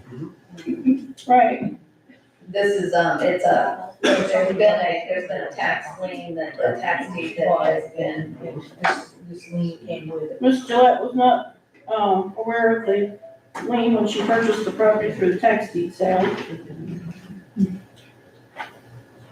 Buyer beware. So again, You can do a abbreviated title search before you buy tax deeds to reflect, that would reveal the existence of a lien.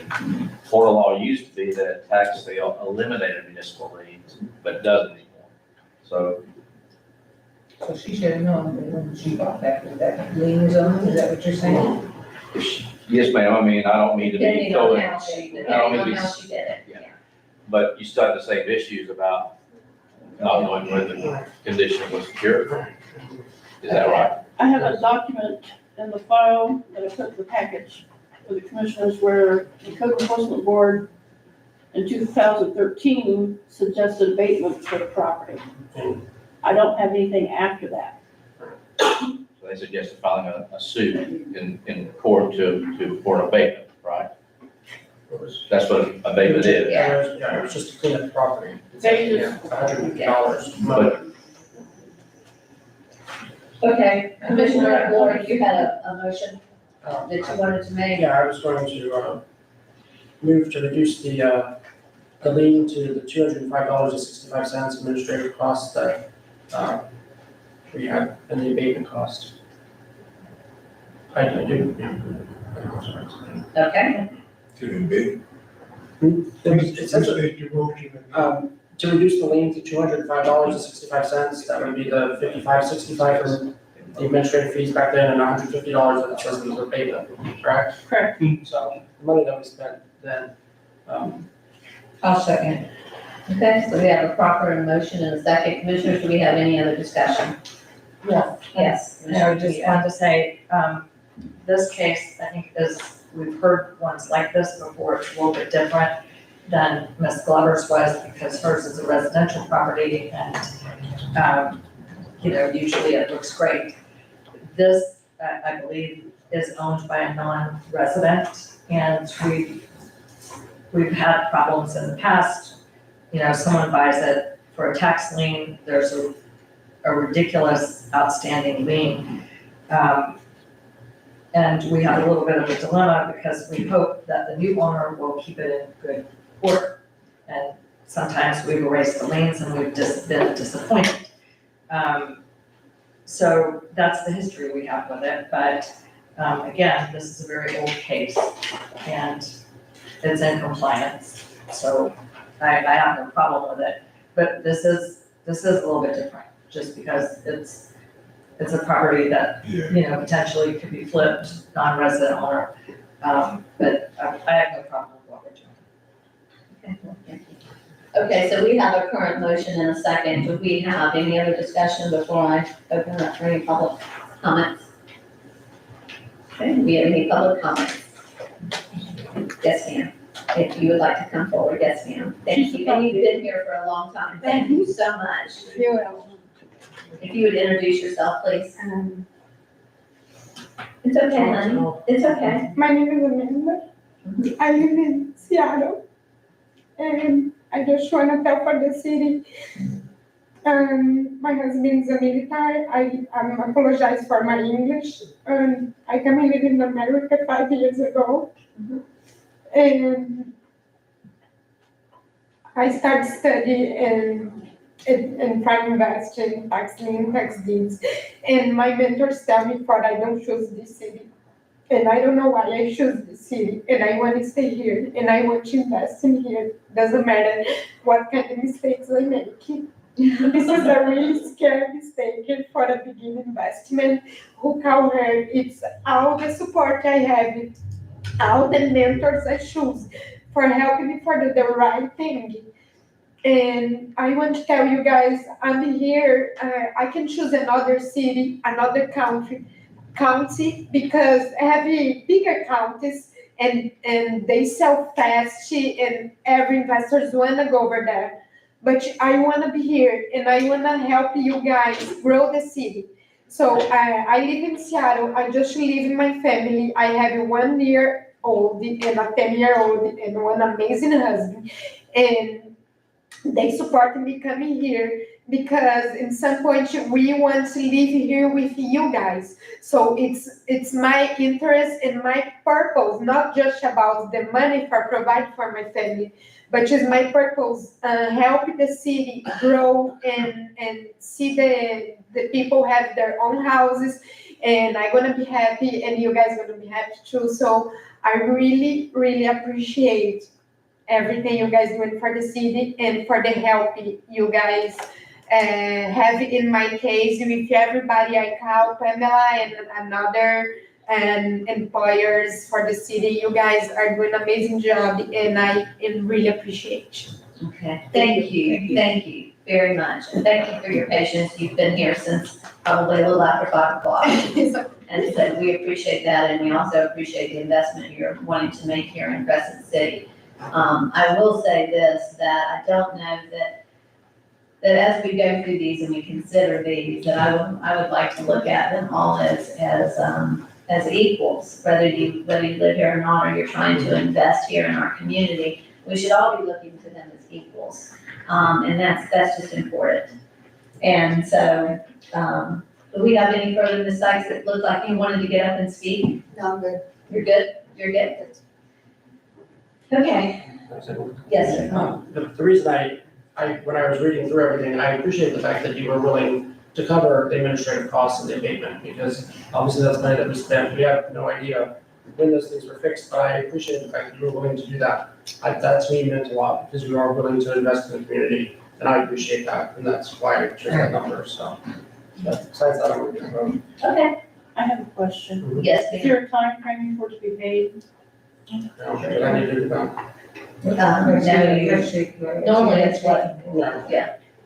Normally, you would, well, I say normally, I think it's conventional that you would establish a time frame, and if the agreed upon sum is not paid within the time frame, then the amount reverts back to what it was when it was brought to you. That way, you don't have to keep dealing with the same thing over and over again.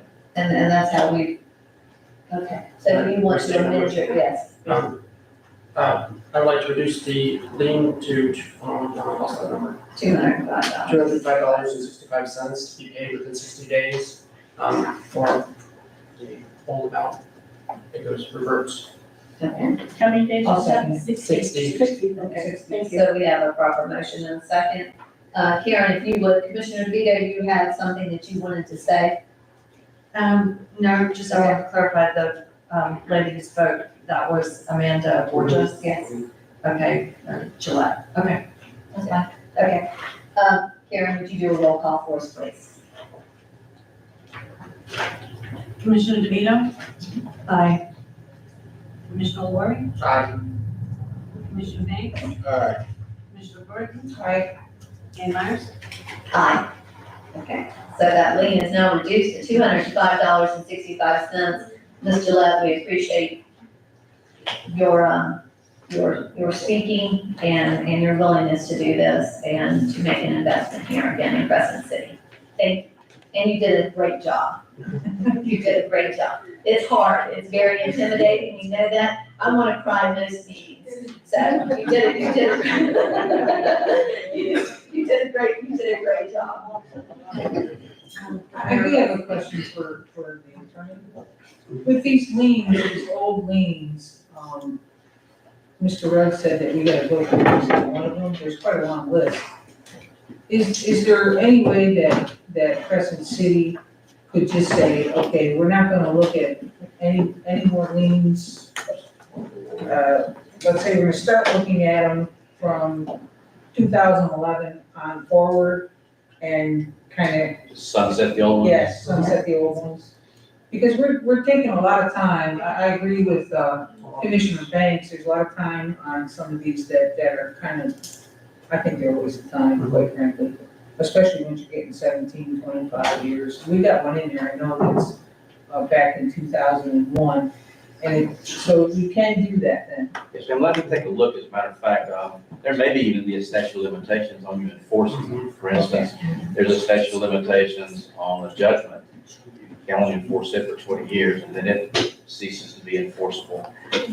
So let me, I've never had to look at that issue with municipal liens, because we've always dealt with them beforehand, but let me look and see if there's a statute of limitations, and that may take care of your problem. We can adopt a resolution that all of them that are older than that timeframe you would recognize as going away. You probably would like to put a list together so that for purposes of the title examiners and things, they could get those things off the record because they do constitute a cloud on title. Yes. Okay, thank you. Do you have something, Commissioner DeVito? Yes, well, to follow up on what Commissioner Burton said, yes, I think we need to get a handle on what we have. I'm not sure we can just sunset everything because don't they have to be in compliance? And we have had some property owners who have been scofflaws for a very, very, very, very, very long time. Yeah. And I don't think we need to, just willy-nilly, eliminate them along with the others. And again, there were a lot of legal issues raised here tonight, and I'm just very disappointed that the special magistrate did not raise any of those, with us. You share that. Yeah, I think we need to address this, as I said when I started out. Okay, thank you. We're gonna go on to this next one, thank you, Ms. Taylor. We're gonna do the request for contribution to the Library and Christian Service Center, and then if it's okay with everyone, I'm gonna take, just a 5-minute break. Is that good for you? Yeah, if you're set up on that 8 o'clock hour, okay, yes, thank you. So Mayor, this is the annual request from the library board for the $500 donation. We have this budgeted in your commission budget under paid private organizations. Additionally, we received a request from the Christian Service Center for a donation. And so I'm recommending we do $500 for each, and that will deplete the fund. And deplete it for this fiscal year. It'll be reinstated October 1. Okay. Yeah, can I ask a question, Mr. Rowe? In here you said that we give a donation of Crescent Cares, goes to this South Christian Service Center? Yeah, we have the ability for people paying their gas bill to donate, so that money is really from customers and they designate a certain amount of money, they add on to their bill and put it in that fund and send it a check. But that's not what this money would be coming from, right? This is. Correct, it would not be, So are we still gonna do that as well, or this is? We have to, yeah. it was set up for that purpose. Okay, I just wanted to make sure that, because I know I saw all of our full cash was money in there, I just wanted to make sure that we weren't doing this in lieu of that, so. It would be in addition to that. Okay, I mean, I that was said, what I needed, clarification on.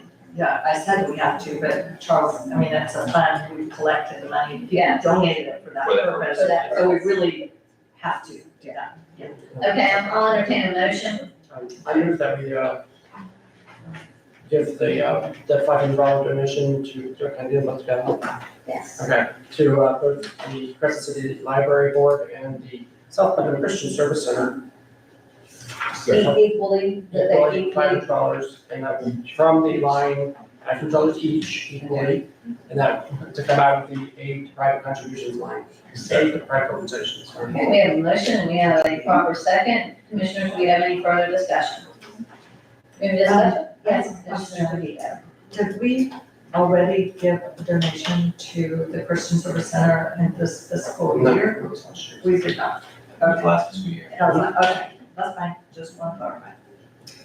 Okay, do we have any public comment on this? Okay, seeing no one come forward.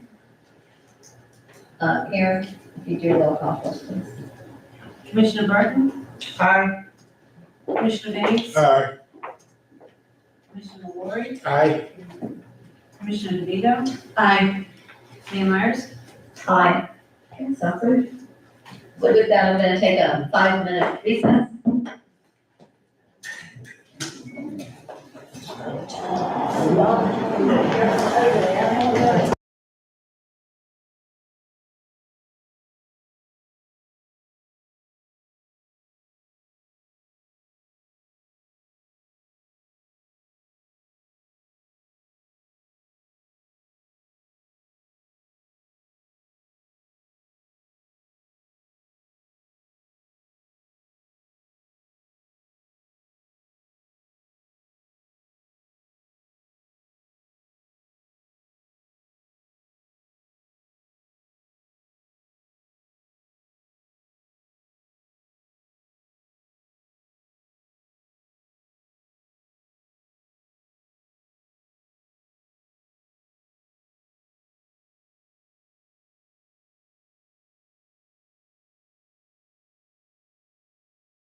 a request made, commissioners, that we move, we've got some special guests in the audience that traveled in and need to travel out, that we move the CRA to, now, before we take up any more business items.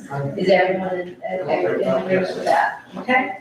With that, if everyone's in agreement, I'm gonna close, or I'm gonna recess this, regular scheduled meeting, and we're gonna open up our CRA.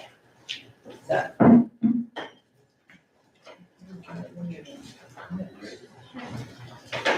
Thank you, Mayor. Tonight we have for you, and Christina's here to present this and answer your questions. We have grant applications that we've received to date for our grant program.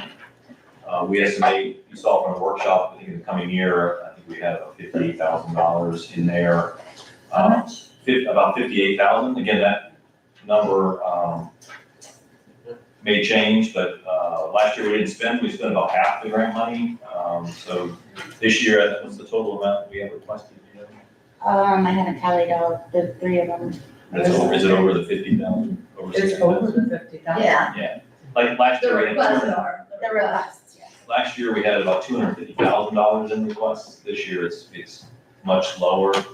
So tonight and then even next month, you'll make the final decision next month when you've done the first reading of the budget. We'll know how much you've approved on these grants, and the amount of each grant and the total for the grant line for the budget.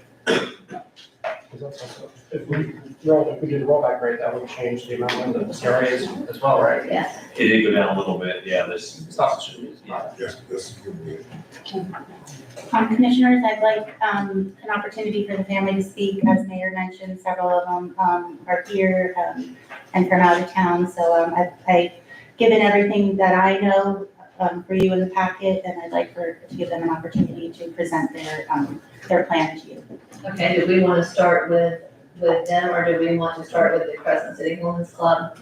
How do we want to? I would like to recommend that we start with the Roberts family, Miss Pam's Kitchen, because they are, there's a lot of them in attendance. Okay. I would like to help them out with that. Thank you.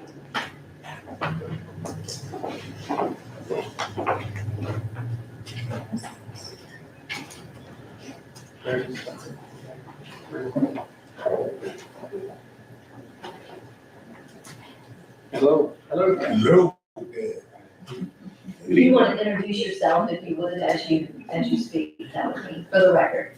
I'm Kenny Roberts. They call me the Saint Barber in Crescent City. No, but I'm Kenny Roberts, and K-Cuts is my business. I'm Derek Blue, it's my brother. They don't call me the singing barber. I traveled from Hillsborough County. I was raised here in Crescent City, born in Palatka, moved away, but my heart is always here in this city. Jay Roberts, and here from this city. Just glad to be here. Hopefully, just hearing what we got on the table. Chris Roberts, I'm the youngest of the bunch. Also Crescent City native. Also, my wife and kids joined me. Melanie and my two daughters joined me to travel here, and we wanted to be here because and my son Dalen right there in the back. I'm sorry. Sorry, I can't forget him. Mom and dad back there. Pam, raise your hand. My dad, Emmanuel Roberts.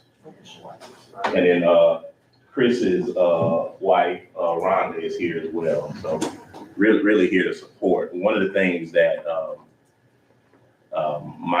our mother has really been adamant about, it, you can tell, is cooking. And you can look and see why that was, why it is. But that's a passion of hers, and all of her professional career between ministry, it has been serving food. And one thing about Mom is that she likes to see people smile, specifically around a table. And I believe that that's a gift that God has given her, and has opened a tremendous door for her. And one of the things that we wanted to do as her children is to do our part to help support that. So you guys have probably reviewed a proposal that, that was submitted, in response to, I don't know if it was an RFP or what it was, but it was in response to an application. And we wanted to, if you guys had any questions about it, the request is, and I'll be very brief, the request is $55,000. And that request, and we would love for you to fund all 55,000 of that. However, there is a proposal on the table that, you know, we would, over a period of time, we would match 27,500 of those dollars, if you guys would be willing to grant us the 27.5, and that would be to one, as Kenny mentioned, he has a space right across the street here, and one of the things that we've always kind of been planning to do is make some type of outdoor space where the community could come together and you know, come together, eat, have an outdoor space, enjoy some food. Mom is Safe Serve certified, and has been doing this for years. And you know, we'd be willing to, you know, learn more about any zoning or, you know, any issues that might come around with that. But I think given what we're doing, we shouldn't have any issues utilizing that outdoor space, as most of the food is going to be prepared off-site. And the back of K-Cuts will be used more so as a place to serve. Of course, like an outdoor space, we shouldn't have an issue with barbecuing or using outdoor fryers, but things that kind of require a little bit more, those for the time being would happen off-site. Okay. Thank you. Can I ask a question? Yes.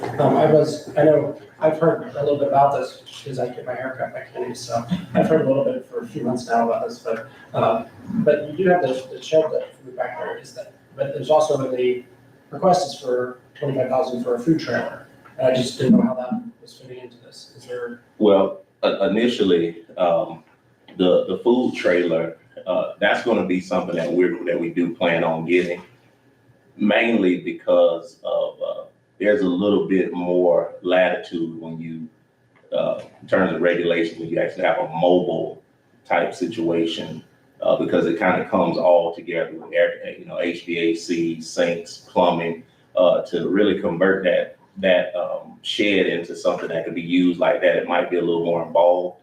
And we kind of, and then too, there are festivals, there are events. So if Pam Kitchens wanted to, you know, post up at the Catfish Festival or some of the Soul Food Festival or other things that you're doing, or even other opportunities, we'd be able to do that as well. And I do see that you guys are a 501c3, and I saw that I looked it up, that's registered. Absolutely. I thought that was great. And so this would be a fixed and a mobile, then kind of. Fixed and a mobile, fee for service initiatives, kind of, not, you know, you guys are familiar with Metropolitan Ministries in Tampa. It's also a not-for-profit organization that has a social mission, and Pam's Kitchen kind of along those lines, except better food. Yeah, well, your mother's food is amazing. Commissioner DeVito, you had a question? I do, and yes, I'm familiar with Metropolitan Ministries in Tampa. I lived there for 20 years, and I worked with them on the Homeless Coalition Board. I've been to events at Metropolitan Ministries. I sent questions to the city manager that I thought would be passed along to the CRA manager. I passed along to you folks. Sure. I didn't get any response. I didn't send them, I just got them back and I didn't get them sent out. Okay, well, there's been a lot going on. So I have some questions. First of all, so this is gonna be in the back of K-Cuts, right? Does K-Cuts own the building that you're in? Yes. Okay, so you own that building. Yes. For what, so, and the food activity would be in the area behind? Yes. Okay, but because the one thing I don't see here is a site plan of where everything would fit. And as well, you mentioned zoning issues. That was a question that I had, because I think before you build something like that, Charles, wouldn't it have to have a site plan and go to P and Z before you make those kind of improvements? I'll have to check with the plan, it depends on the extent of the. Right, or I mean, at least to the plan. My initial impression was this wasn't enough to trigger a site plan review, but I can confirm that with our planning director. Okay, because don't we have requirements about permeable space? I mean, you're essentially opening a new business, correct? Yes. Okay, so, the other question I had is, okay, these are CRA dollars. We are supposed to be using those dollars to improve, the CRA area, which is a specific geographic area. So I'm not quite understanding how we could fund the purchase of a food trailer that would be used in different locations. Right, so to go backwards and address the first question, we're not constructing anything that would be structural, that would require a change of zoning at all. We're talking like brick pavers and perhaps pergolas that we could order from IKEA or somewhere like that, that could potentially be removed, so it wouldn't be structural. And then the second part is, and essentially it's an outdoor space, is pretty much what it is, with food being prepared off site. But in the second part of your question is the improvements would go directly to improving a CRA space. The property itself is, when we're talking pavers and things of that nature, most of the things that'll be there. The trailer is something that, to answer the questions that you sent to the CRA manager, that would be something that we would purchase. We were giving you our entire plan. The entire plan is $55,000. But I think you asking maybe question number 2, you were asking about how much of the funding would Pam's Kitchen be requesting? And we're requesting $27.5, which would be 50% of that, which would kind of constitute a match. Okay, that wasn't clear. And then my final question is, so this is a 501c3, so it's not really a business. You're not intending to make,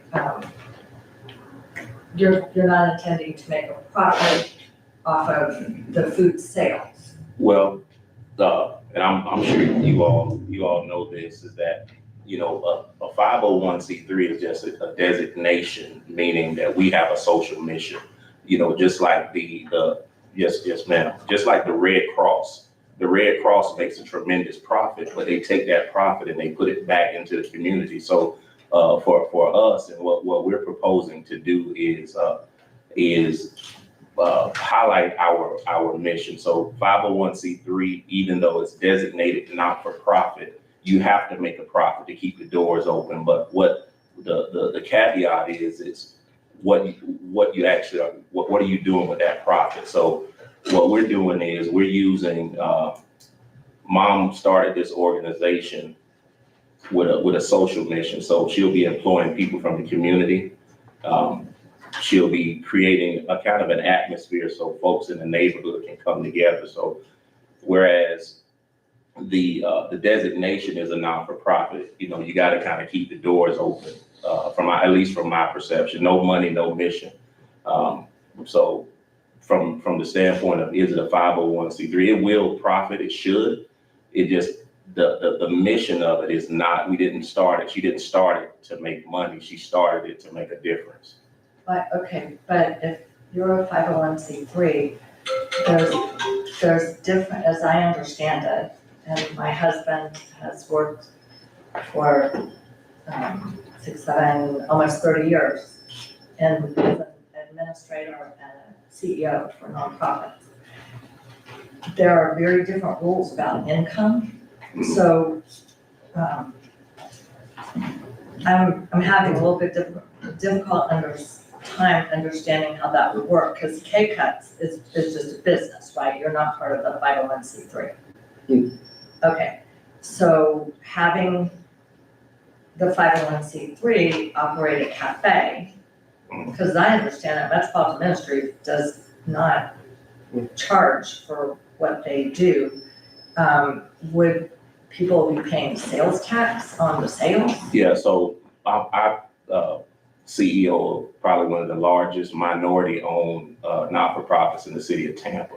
And Metropolitan Ministries started a fee-for-service called Out of the Box. And one of the reasons why they did that is because of the restrictive nature of not-for-profits, that you have to make profit, even though it's designated a not-for-profit, you have to. So you can't run a charity without receiving income, and they don't. But I guess what I'm really trying to get at is the mission of Pam's Kitchen is to serve the community. And you probably have to comply, not-for-profit, for-profit, the same laws are probably going to apply. The only difference is that Pam's Kitchen may be exempt from sales tax, but you still have to pay employee taxes. You know, you still have to comply to the IRS regulations. And they typically, I think last year, there was a little change to business, the tax code as it relates to small businesses. But essentially, and you're right, one of the major differences between a for-profit and a not-for-profit is that you have a board of directors that govern, and not just a chief executive officer. Essentially, the chief executive reports to that board of directors. Okay. Mayor, if I may, I think the term that he's throwing us off is the word profit. I think revenue would be better. The nonprofit needs to make revenue. They can pay salaries and pay overhead. But then when revenues exceed expenditures by a certain amount, that money is all put into the mission rather than increasing profit to the ownership.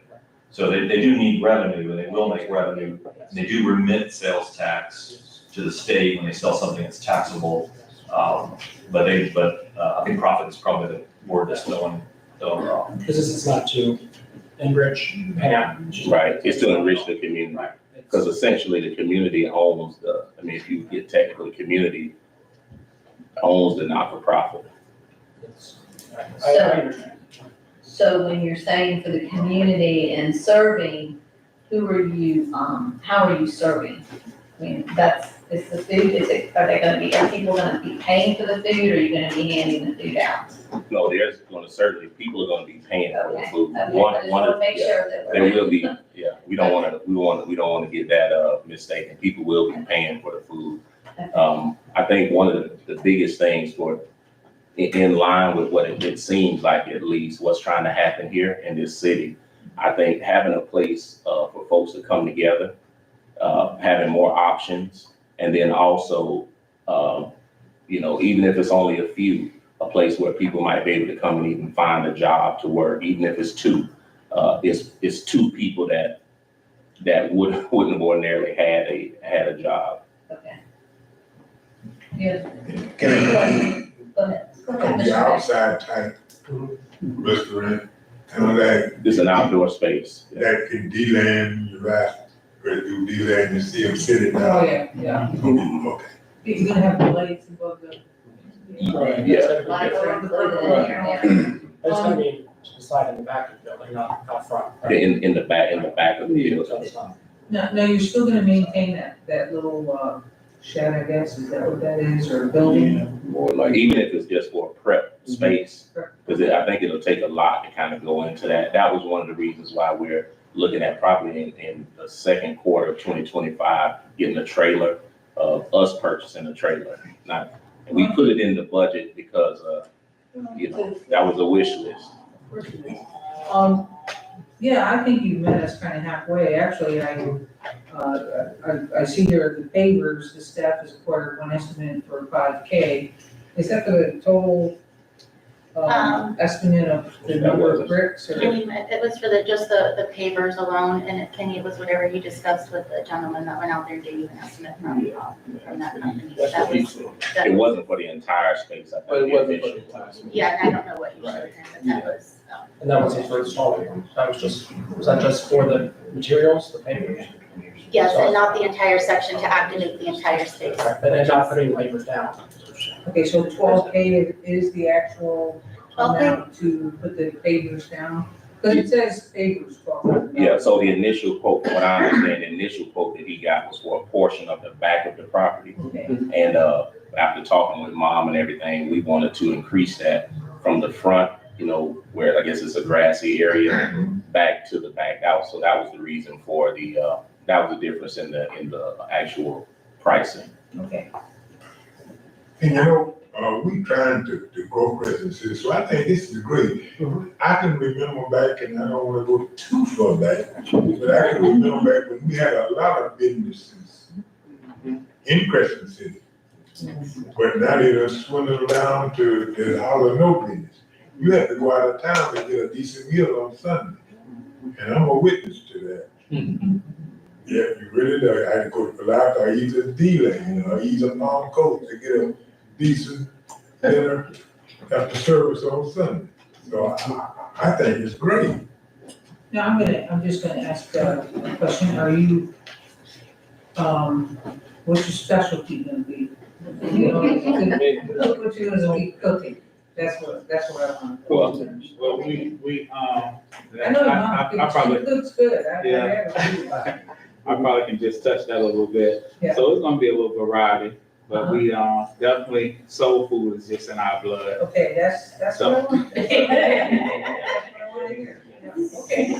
So I have yes, I just wanted to remind the board, the way we do the grants is if you approve, sort of a not to exceed amount, we typically pay for the permanent improvements, and that's what they're proposing is the match would be the trailer.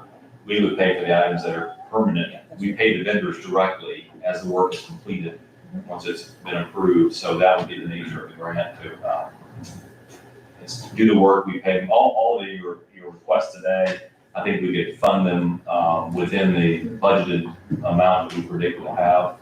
And again, all of these, we would pay the vendors directly, and the amount you award would be a not to exceed. So we make it clear that if the vendor comes back and it went a little over, the property owner has to make up the difference. Okay. Yeah.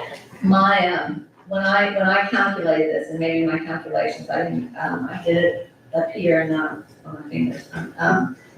I came up with just, if we take the trailer out, if we take the food trailer out, I came up to about 19.5 with the estimates that we have here. So I know we have to be very careful, so as we go forward with the 27.5, what would that additional go for? Or am I missing something?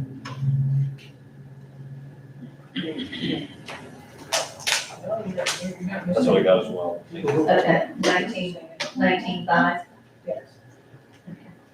That's everything. and that's everything but the food trailer. And I think that would be, I just wanted to bring that to everyone's attention, so as we go forward. And then we would also, you get the quotes on this, correct? Yes. I would like to move that we, issue a CRA grant, Pam's Kitchen, for the amount not to exceed $19,500, and that we pay the vendors directly. So, there you go. I second. There you go. Yes. Typically, it's good to put on the record that you find that this particular grant and the expenditure is in compliance with one of your stated goals or objectives of your CRA plan. Okay, so there you go. Okay. I'm gonna add that. I just did. This Got it? is- Yeah, I'll get it. So we have a proper motion and a second on this. I just didn't know who seconded it. Commissioner Banks, Commissioner Banks, Commissioner, do we have any more discussion on this? Just a reminder that funds wouldn't be available till October 1. If the vendors are willing to take payment after that time, they could get started. But it'll actually be available once you approve the second reading of the budget, which is on the 26th, I believe, but technically October 1, the new fiscal year is when this program will take effect. Okay, do we have any public comment? Seeing no one come forward. Yes, Commissioner DeVito, did you have something? No. Okay, thank you. Pam, Pam, I just keep thinking about this Pam's hamburgers. I'm so hungry right now. This Pam cooks. Banana pudding, anything. Karen, do you want to do a roll call for us, please? Commissioner Burton, Aye. Commissioner Banks, Commissioner Lori, Aye. Commissioner DeVito, Aye. Mayor Myers. Aye. Okay, so approved. Does that figure Yes. work? Okay. Thank you all. And Thank you next so time much. you come up and make a presentation, we would like that to be in harmony. Yes. So I just kept waiting for y'all to break out in song. I think they should sing for their money. I thought we were in this. Mr. Blue, thank you for coming up from Tampa. Your family, does so much for our community, and, we appreciate you making that effort to come up here, and your mom and dad are very special people, so thank Thank you all. We appreciate it. Thank you all. Appreciate it. Okay, so with that, we're gonna, do you want to? Are we gonna close Yeah, out let's the hear it, hearing? go ahead, yes. We haven't voted on the election. I know that, no, that's why I said I want to go finish this up with our grants. Kim? Sure. Okay. We've got the Crescent City Women's Club. Yes, I don't think anyone's present, but they would like to get the AC complete at the Little Blue House, and, the information's in your packets. This is actually a match of other organizations, correct? Correct, yes. A couple of other, organizations have gave them the money. This is the difference they need to complete that AC system. Okay. Commissioners, do I entertain a motion? I move that we approve the request from the Crescent City Women's Club, for an amount not to exceed $2,200, for the air conditioning in the local house. What was the thing that you just said? And because it meets one of our stated objectives in the CRA, because it is a, institution of historical it's a museum, it needs to be open. And that it will come from the next year's fiscal budget. Okay. Fiscal year. So we have a motion, second, yes, Commissioner DeVito. So, I just have an observation, or just to share, if you look at the letter, and I am a Women's Club member and a Historical Society member, the Women's Club itself contributed $1,125. And then, the same amount came from the Fruitland Peninsula Historical Society. So my question is, because this is now also serving to display artifacts and documents that were at the archives, and, pardon? There are some, yes, there are some there, that's the whole, that's part of the purpose of it. Is there $2,200 that we could supply from the current year budget to help them complete that purchase? Because I believe, the air conditioning is needed before the house can be reopened to the public. You have it available. Can I move that it be come from this? Start of fiscal year, okay, Thank you, Commissioner. okay. Okay, with that, do we have any public comment? Okay, seeing no one come forward, Karen, could you do a roll call for us, please? Commissioner DeVito, Aye. Commissioner Lori, Aye. Commissioner Banks, Aye. Commissioner Burton, Aye. Mayor Myers. Aye. Okay, so approved. Let's go on to 429 Central Avenue. This property owner, Mr. Millard, could not be present, but he wants to replace the windows as indicated in his grant application. He's provided the estimates, and he's offered to also, you'll notice there's some additional work after the installation of the windows. Mr. Millard will do that work to fix the resulting damage on the interior around the windows. And he expressed to me that he would be happy with whatever the commission could help him out with. He's already applied for building permits, and he's wanted to get these windows fixed for quite some time. It is one of our Central Avenue buildings, and it would certainly be a good project to get done.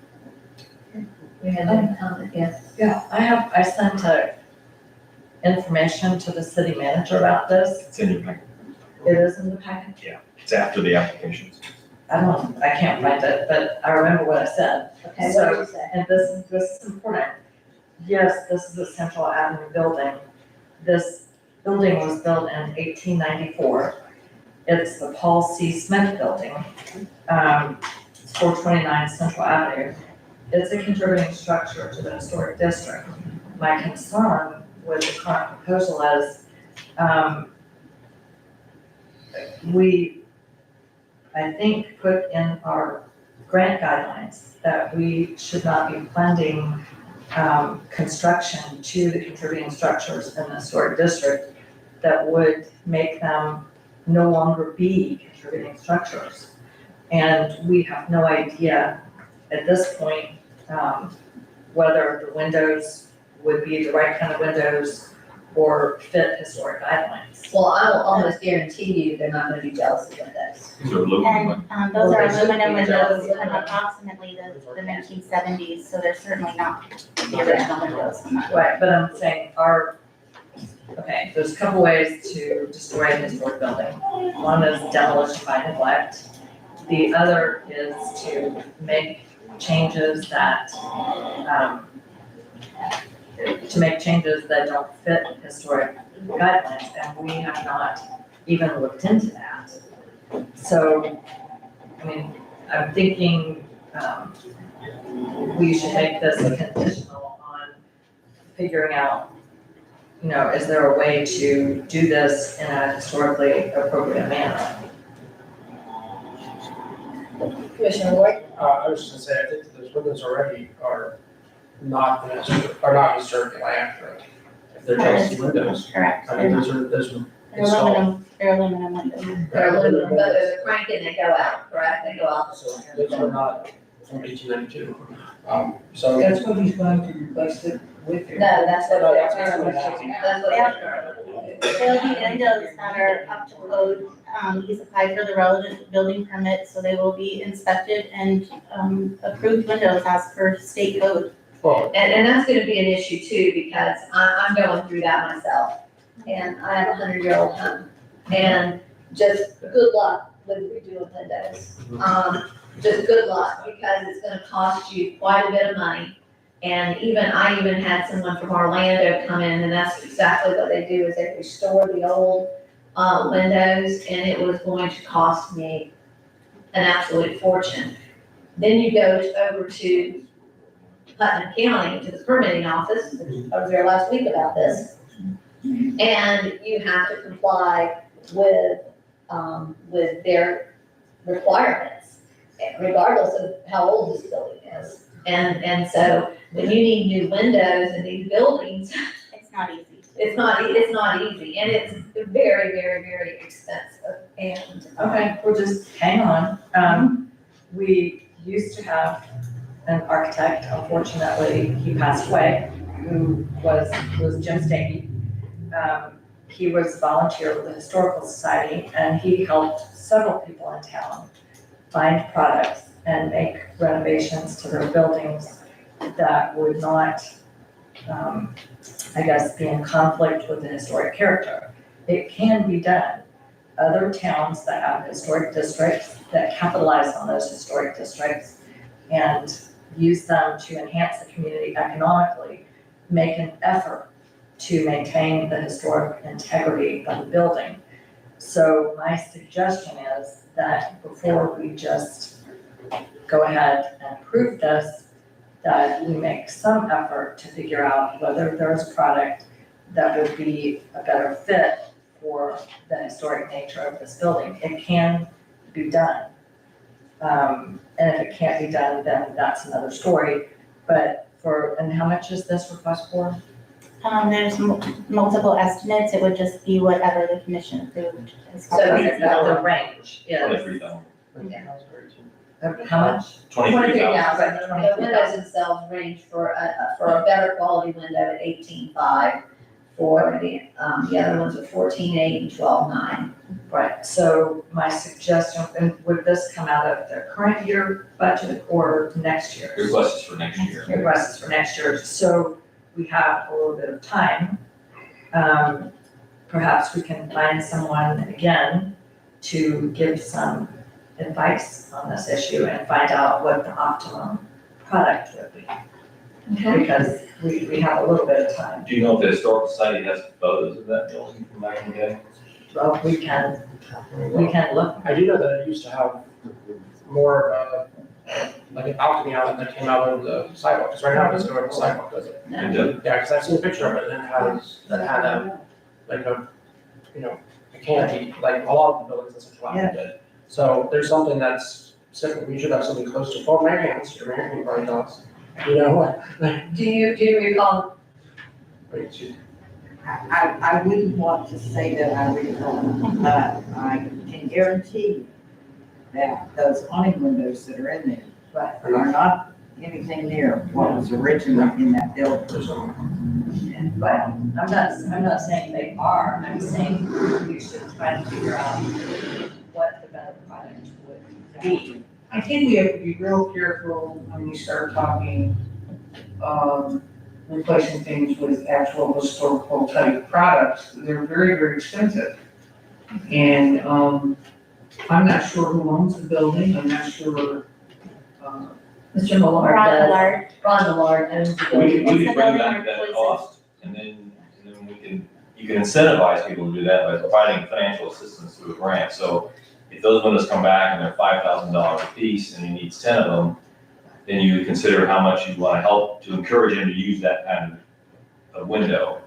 Or he can say, no, I'm just gonna pay for myself, I'm gonna use these cheaper windows. So you can incentivize historic preservation when it's not mandatory, which is not here. You can say, we want you to put windows that are sympathetic to the architectural style and date, and we'll incentivize that by paying half of it or whatever.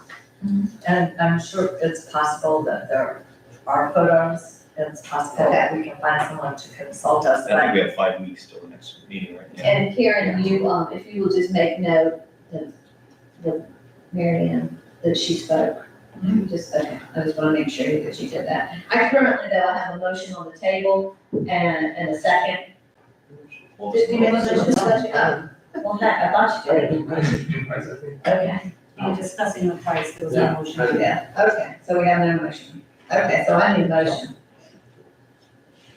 I guess I would move that we table this issue until the next meeting to allow the Historical Society to research the issue and Mr. Millard, CRA Director, also to take part and see whether a product that more fits the historic character of the building can be identified. Because it's in our policy, because we don't spend money. Okay, do we have a second? Second.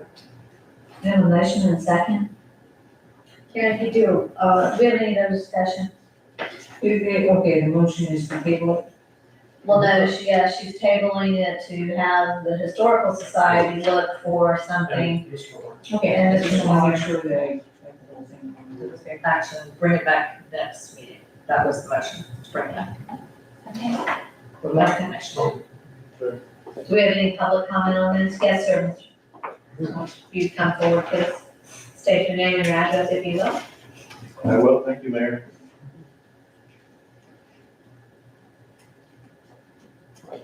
Dan Dodge, and I am, of course, with the Historical Society, and I chair the Preservation Committee. And as you know, I've done a great deal of restoration of particularly hotels and homes in Florida. It is very common to find the windows that were originally appropriate for that home, that building, I mean. And they don't have to be that expensive. I would be delighted to help research for an appropriate windows for the structure. That architecturally, it's a common style. And once you know the age, you know, the windows were pretty standard. Was it like a Florida room where they all open out like that? Pairs of them? A casement, that would be a casement window. Yeah, probably double. Probably double. Yes, yeah, so anyways, Again, I'd be happy to work with the city anytime. Thank you. Thank And that's you. what the motion's gonna require is for the historic preservation to do that. Just give me a call. And if you look at the picture, they can also replicate those. So if you look at the side on the picture, when you get those windows done, when you go to any type of a window company, they can do that where the grids are, if in fact that's the grids. And if you look at the bottom, they can replicate those grids. Yeah. So, okay, Karen, we have any other comments? Okay. Karen, if you do a roll call, please, on the motion to table this. Commissioner Burton, Aye. Commissioner Banks, All right, Commissioner Lori, Aye. Commissioner DeVito, Aye. Mayor Myers. Aye.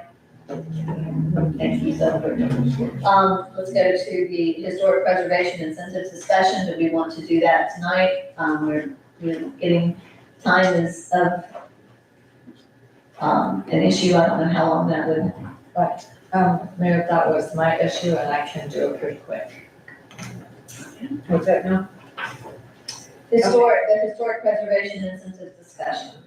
One of the historic places, go ahead. Right, so basically I just want to bring to your attention in your packet, there is a listing of the contributing sites and buildings for our National Register Historic District that the city way back in the late 90s did a lot of work for and applied for. And this is a National Register District with the U.S. Department of the Interior. Some of the buildings are no longer here, but some are.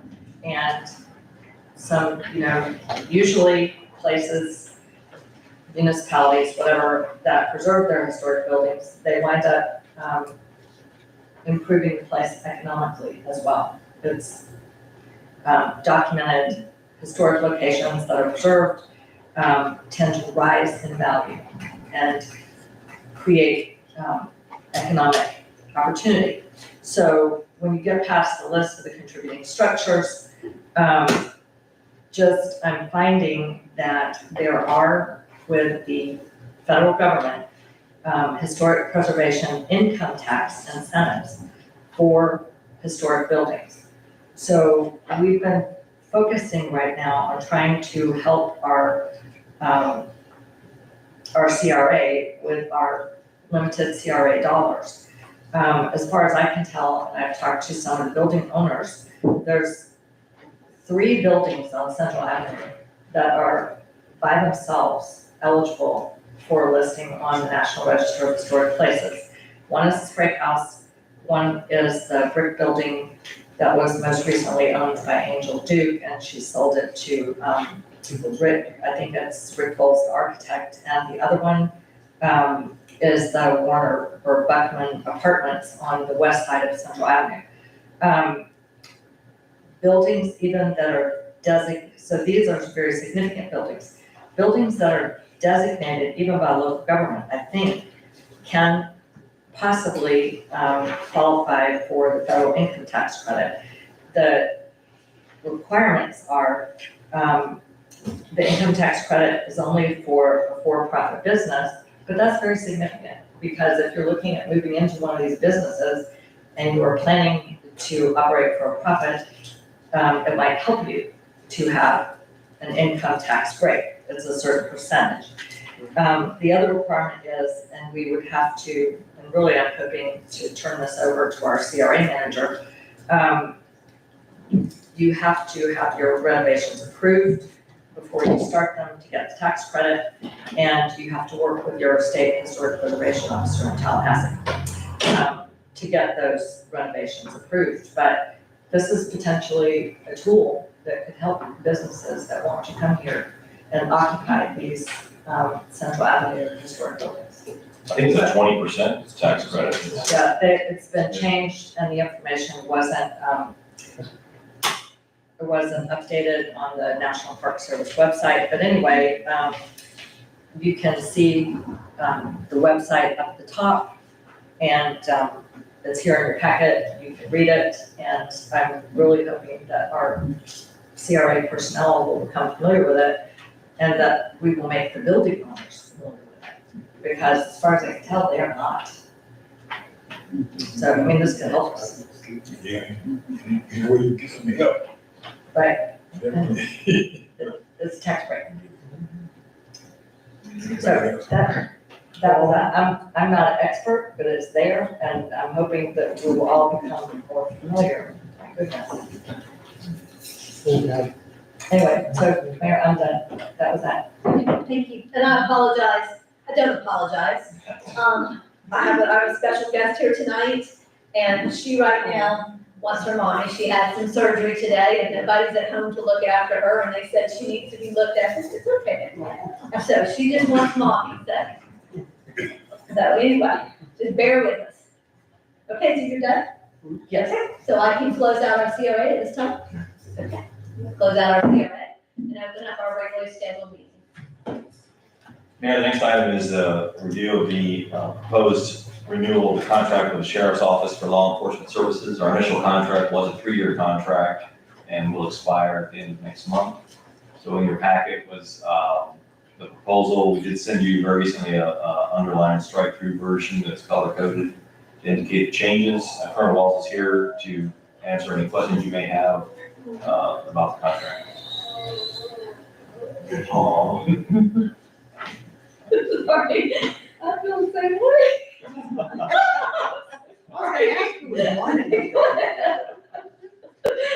Coming off of anesthesia. Yeah. Well, that's kind of what happens. Okay. Yeah. and Mayor, Commissioners, I Yes, know sir. this will probably be a lengthy board, so if you have anything else, somebody that doesn't care to wait for the rest of the meeting and has something to present, I'm perfectly willing to hold. That's totally up to you. I Thank know you, Colonel. these gentlemen here may have something that may be relatively quick, unless you're interested in listening to this part. It's up to y'all. We Yeah. can do that. to the board. Do you want to do that? Yeah. We can go ahead and we can do that. You want to do the special event? Yeah. Thank you, Colonel. Yeah, you got it. So we have a request for a street closure and really waive the open container approval of the applicant wants to extend the premises. We have the state to authorize that when we have to sign off on the application. Also extend their insurance, naming the city as additionally insured in order to have an event. We have this in your packet, in your revised packet, Oh. Now you good. to utilize the street is part of the event as well as their premises.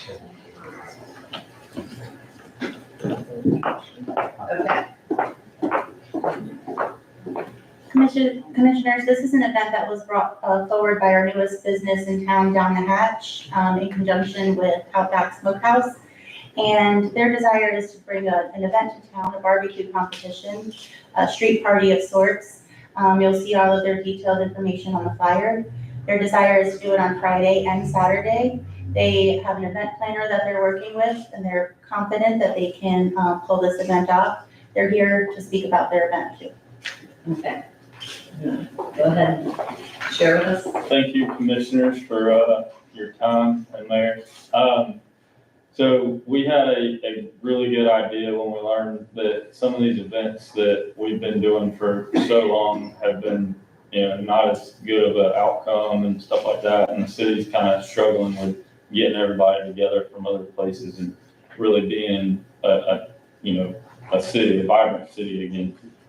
That's our goal. I'm from here 32 years. I've lived lived around Crescent City.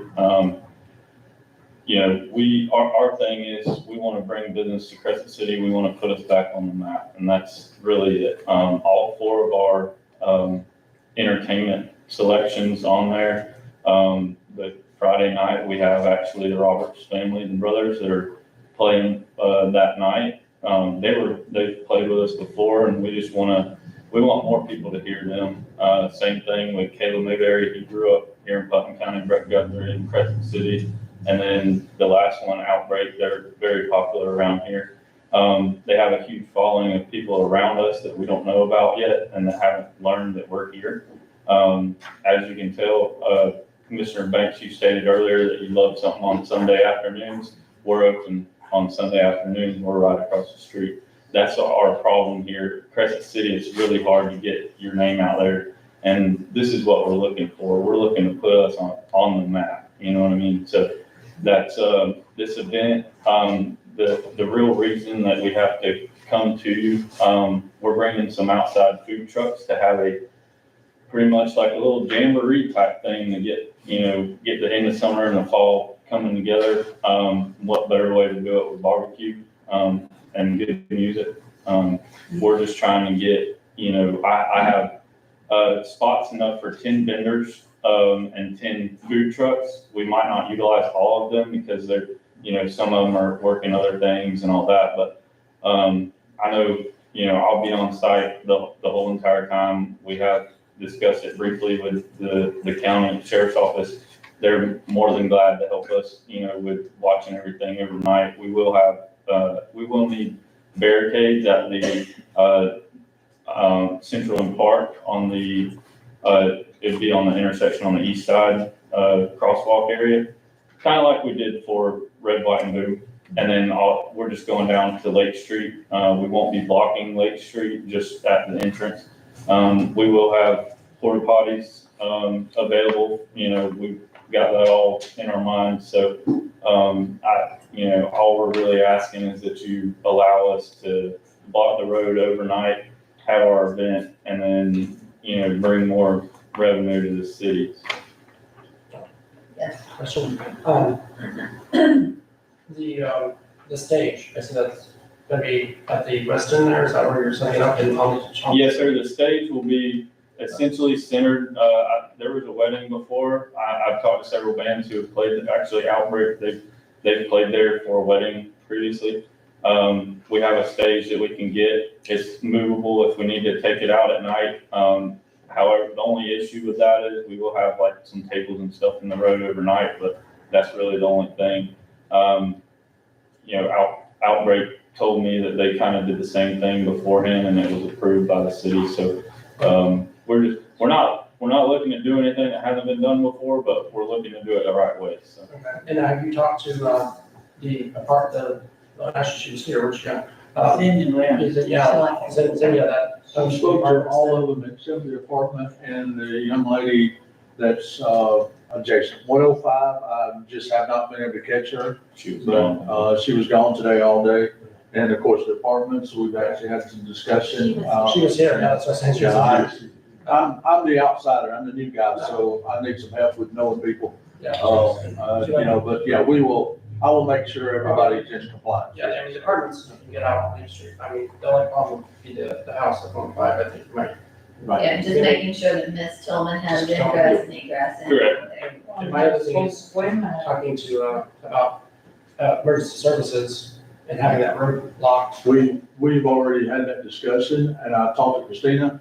The tables are actually movable. We can move them out. So if you have an emergency and the stage is very lightweight, it can be swung out any way we want. We actually, three guys can go move that without a problem. And I'm aware of that, so. As far as emergencies, I have talked to Crescent City Fire Department and let them know they're invited. I think Putnam County, Fire Rescue. My dad's been the battalion chief there, he's worked there for 32 years. They're gonna put a team together for their union. There'll be, plenty of, emergency personnel there, so. Yes, competition. I got that, but you saying, I didn't realize what you saying, they're gonna go. That's a competition. Okay. Commissioner DeVito? Yes, thank you, Mayor. Have you spoken to the people at 125, the Break House? I've spoken to the gentleman upstairs. I've not spoken, I think his name is Jeff. Yeah. But I can have a conversation with him. Well, because as far as I know, someone's living there and they get their vehicle in and out. And I have spoken with him. He knows about it because he sets up on every event we have, he sits on his balcony. But I was just saying that's the only way he has to get his car. And then my other question, I have a couple questions. Is that okay, Mayor? Yeah. Okay, so some of this stuff is not tables. Does FT mean food truck? Food truck. Okay, are these gonna be barbecue smoker things? Some of them, yes. Some of them will be snow cone, we'll have cone ice there. Okay, no, my question is how, you've got the apartments, you've got 105 as a residential home, the Sprague House That's a historic National Register building made out of wood. But for people who live right on the street, are you gonna have smokers going all day in front of their house? Ma'am, I'm not sure if you know this or not, but I have our smoker that's behind our restaurant that I run all night and everybody loves it, so. Right, well, I know, but the house next to you is not occupied. Yes, ma'am, the one to the north is, where my smoker is set up, it is Right, and occupied. I know, but not everybody can tolerate that much. No, I understand, and our overnight cooking there is gonna be minimal. They're doing two Boston butts a piece that, there's not gonna be, we're not, having a big, huge bonfire or anything, it'll be limited smoke. I So know, this but isn't like a full-blown, like what you would go to. No, during the daytime, we're allowing these vendors to sell their product. We want people from everywhere to come. We want them to bring their people. Overnight, it's gonna literally be maybe 6 of those trucks will be cooking overnight, and that's it. And that's really minimal. That's, there's not a real, concern for smoke other than what I do overnight, you know what I mean? It's well, really minimal. I'm just saying, people live there, so I think we need to make sure that they can tolerate that. The other question I have is, there's, I read the packet, it says you'll indemnify the city. Charles, does the packet require them to have insurance to indemnify us? Well, they have to extend their insurance for the extended premises to include us as additionally May I insured. address that? Yes. We would identify you as a city, we'd actually, put you as a lost They payee. insure. And, with the state, if I extend my premise on, alcohol, I have to do the state as well as you. So there's a good bit of cost there. And we have to make sure that we have all that in place. And it would, give the city, if there's any damage or anything, then the city could come to me as a lost payee. Okay, and the reason I asked that question is we had some events in our parks and they had a paper that said they would indemnify us, but there wasn't actually a requirement in the permit that they get the insurance to indemnify us.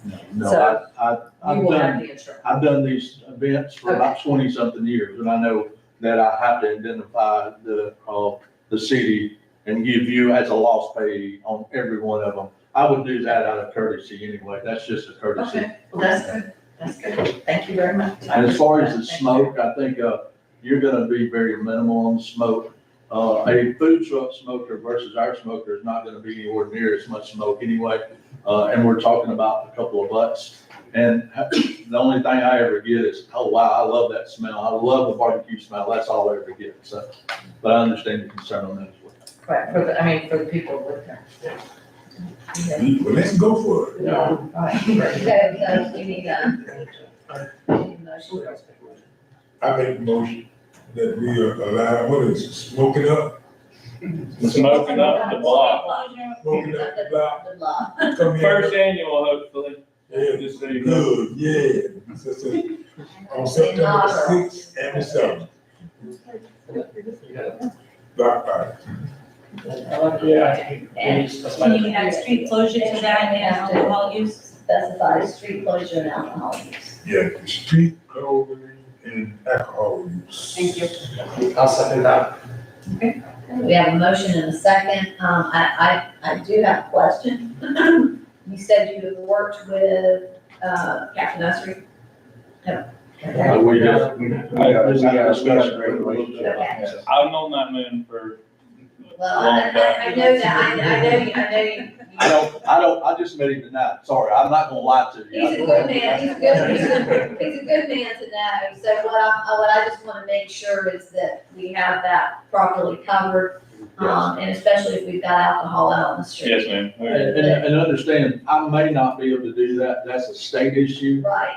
They have, it's So a fee I have to pay, not to do. but I don't feel like that'll be a problem. And we're not talking about a very large area. We're actually talking about a small contained area. And we'll have some security on site as well. We're not gonna, we just had a little bit of something that happened a while ago and we took care of it real easy. I'm not gonna put up with that. I promise you that. And you've got, I mean, and if nothing else, you do have a patio, so you could have like a beer garden in here if you had to at the state. Correct. Yeah. Absolutely. Okay, I just wanna make sure. The reason, I want to be transparent, the reason I ask barbecue guys when they're overnight cooking, I don't want anybody to get in trouble for an open container I know. because they're, you know, Good they're, barbecue, you know like, what? they're fired, you know, Fires, yeah, whatever. you gotta have, yeah. So we just wanna clear the air and go ahead and ask for that as well, so. Thank you. Do we have any other comments, and then I'll ask, yes, Captain?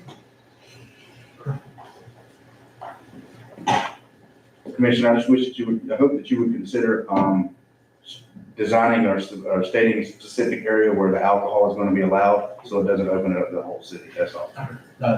That's in the site map, I didn't put that, but I'll actually redo that. Within the Make sure area. that But Commissioner it'd be Banks, within the site in your, that the alcohol is within, you might want to Within the add to provided your area. motion, is within that. Maybe like And to add to the motion, make sure the alcohol is in the closed. Well, what I'll do is I'll amend your site map and I'll draw the zones and say these are alcohol zones, anything beyond that. And I'll make it perfectly clear that I'll put stage people, and really the only places you've got is, North Lake and, North Park. So I'll post people there, so if someone tries to go, we'll stop them immediately. He just has to make sure that we have that information. Okay, with that, I'm gonna go ahead and, any other public comment? Yes, ma'am, if you'd come forward. Please state your name and your address if you will. Diane Sykes, Crescent City. I am all for barbecue. I just wonder if the city talked to Martha, who lives on that block and who will be barricaded in by this event. That's what we just said. She's in the 105 and that they would have to talk to her and work with her. She comes into my restaurant a lot, so. I know Make sure what that she'll know that. Yeah. And Christina, you also, can you follow up with her just to make sure as well? Thank you. Okay. With that, Karen, if you'll do a roll call for us, please. Commissioner DeVito, Aye. Commissioner Ward, Aye. Commissioner Banks, Aye. Commissioner Burton, Aye. Chair Myers. Aye. So approved, thank you very much. Thank you for what you're doing down there. And Scott, it's good to see you're okay. And yes, Scott, we're glad to see you. Thank you. I would like to say for all of y'all, thank you for your prayers. It's meant a lot to me, and thank y'all for welcoming me to this city. I also want to see the city grow moderately, not overnight, but, you know, because I've been in both situations. You're part of I us can now, help it. so I can thank help you. Help you anyway, just let us know. Commissioners, I do feel professionally obligated to disclose the fact that I did speak to 3 Bananas today, and they just would like to be kept in the loop. So if we could just be, acknowledge them in their business, make sure we have proper signage directing their customers how to get there, and just be really mindful of their business as well. So I just wanted to go on record and state that. Thank you. And I believe we had from when we had some road closures, we'll have to look and see, but I know we had some signs that directed people also to 3 Bananas if they had to reroute. We need to get them to be glad. Yeah, we'll just make sure. Okay. Thank you. Thank you. And Christina, you'll stay on that, right? Yes, ma'am. Thank you. Okay, with that, we can go to the sheriff's office. Are we ready to? Yeah. Okay. Hello, Colonel, welcome. Good evening. Doing good. Anyway, as you know, I'm Colonel Joe Wells. I'm the Chief Deputy or Undersheriff with the Putnam County Sheriff's Office, and just want to appreciate the opportunity to maybe use a little latitude tonight to make a couple statements and comments that I think may clear up any questions that may come up later, and to kind of just express some thoughts as we get ready to talk about this contract. Of course, as always, I'm happy to be with you this evening to answer any questions you may have regarding the potential renewal of the contract between the Sheriff's Office and Crescent City to provide your law enforcement services. Putnam County Sheriff's Office is nationally recognized for excellence in many areas, including our crime control strategy and crime reduction, violent and sexual in nature crimes investigations, and our school safety programs. We consider it an honor to be called upon to assist other law enforcement agencies in their efforts to adopt crime control strategies adhere to our successful protocols to provide our members with proven critical incident stress management and de-escalation techniques, as well as sharing with others our successes in our active school violence programs. Soon, we will appear before the Florida Department of Law Enforcement Accreditation Commission to once again be awarded the highest level of law enforcement accreditation, Excelsior status. There's no greater compliment than, as we had recently, when an accreditation assessor tells us in Little Putnam County that they wish to take some of the stuff they learned on how we were doing to make them best practices across the state. Crescent City is truly a jewel right here in Putnam County. We are proud to bring this level of law enforcement excellence to your residents, businesses, and property owners. I don't normally, as you guys know, I don't normally give an address from written comments, but as Captain Usher will be the first to tell you, when it comes to a subject I'm passionate about, one, I attempt to get long-winded, and I want to try to stay on topic tonight for brevity and so we can move through this. I do, however, think it's important to address some false information that continues to be circulated in the community by a few individuals. It may simply be innocent misunderstandings, or it may be malicious in an effort to fulfill some sort of political agenda. First, there was never a hostile takeover of the previous Crescent City Police Department. The sheriff, as the chief law enforcement officer of the county, has a responsibility to communicate with city governments when deficiencies in law enforcement operations are noted in municipal police departments. The sheriff's office was concerned, city government officials were concerned, and many city residents were concerned. Concerns existed and conversations began. Through those conversations, the sheriff's office was requested to put together a proposal to provide deputy sheriffs to the city of Crescent City. Some folks continue to make a point to say that our contract calls for 5 deputies, but they never see 5 deputies in Crescent City. Well, believe it or not, we're in a habit of giving our deputies days off, and we don't work them 24 hours a day. Therefore, to cover the city 24 hours a day, 365 days a year, at least 3 of your contracted deputies are off at any given time.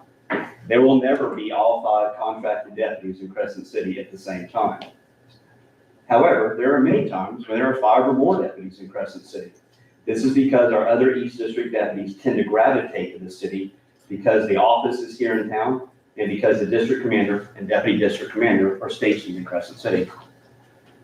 We have provided a proposed contract with the word dedicated deputy removed.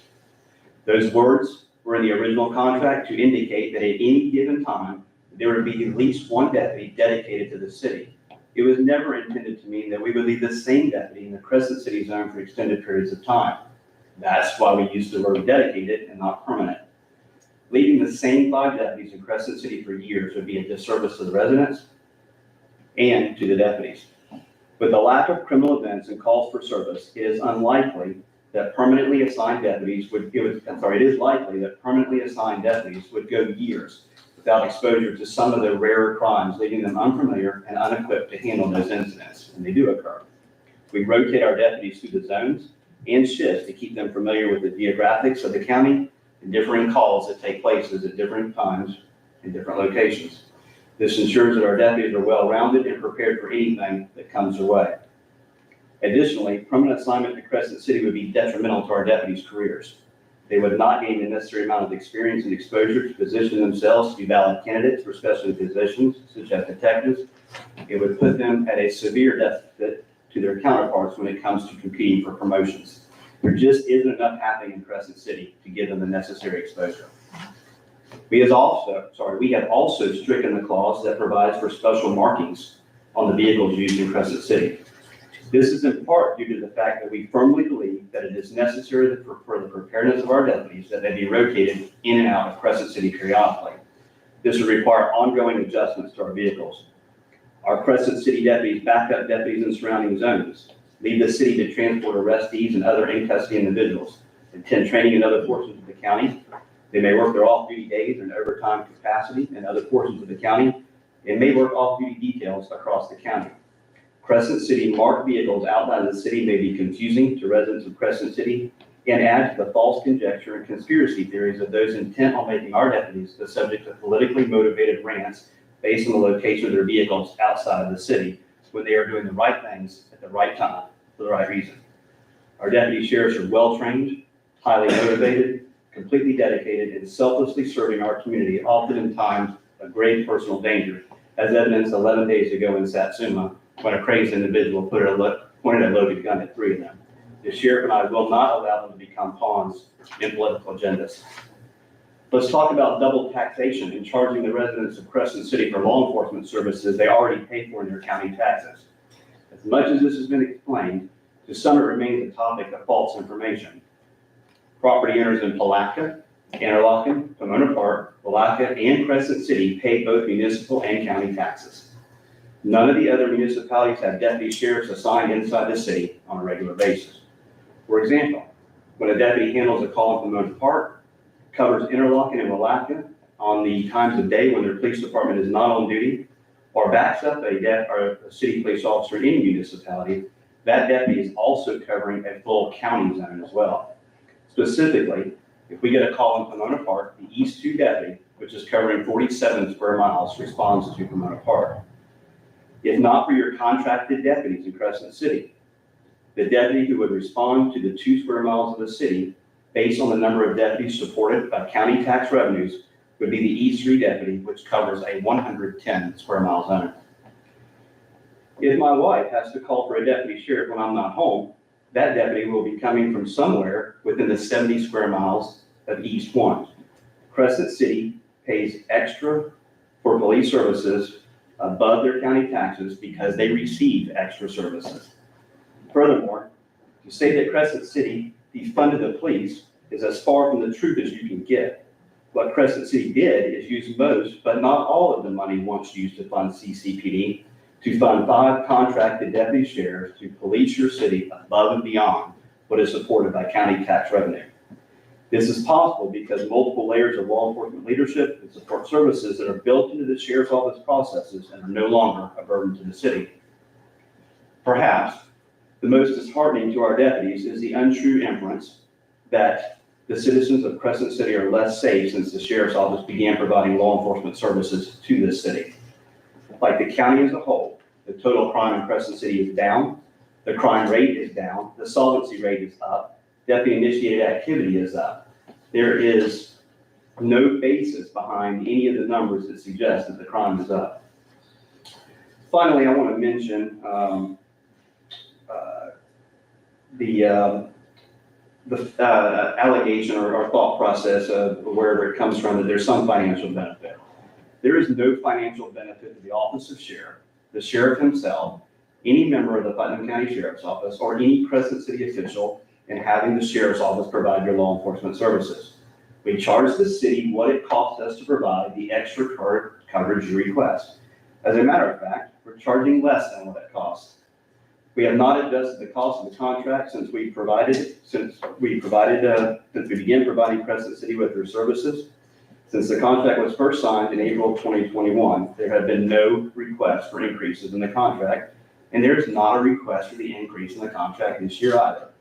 We wanted to allow time to get all the kinks worked out, processes established, additional deputy sheriffs hired and trained before we adjusted the cost to meet today's economy. We are still operating on 2020 costs. Can you name any other service or goods that have not gone up in the last 5 years? Since the current financial terms of the contract were established, our deputy salaries have increased by more than 20%. They also make overtime rate higher.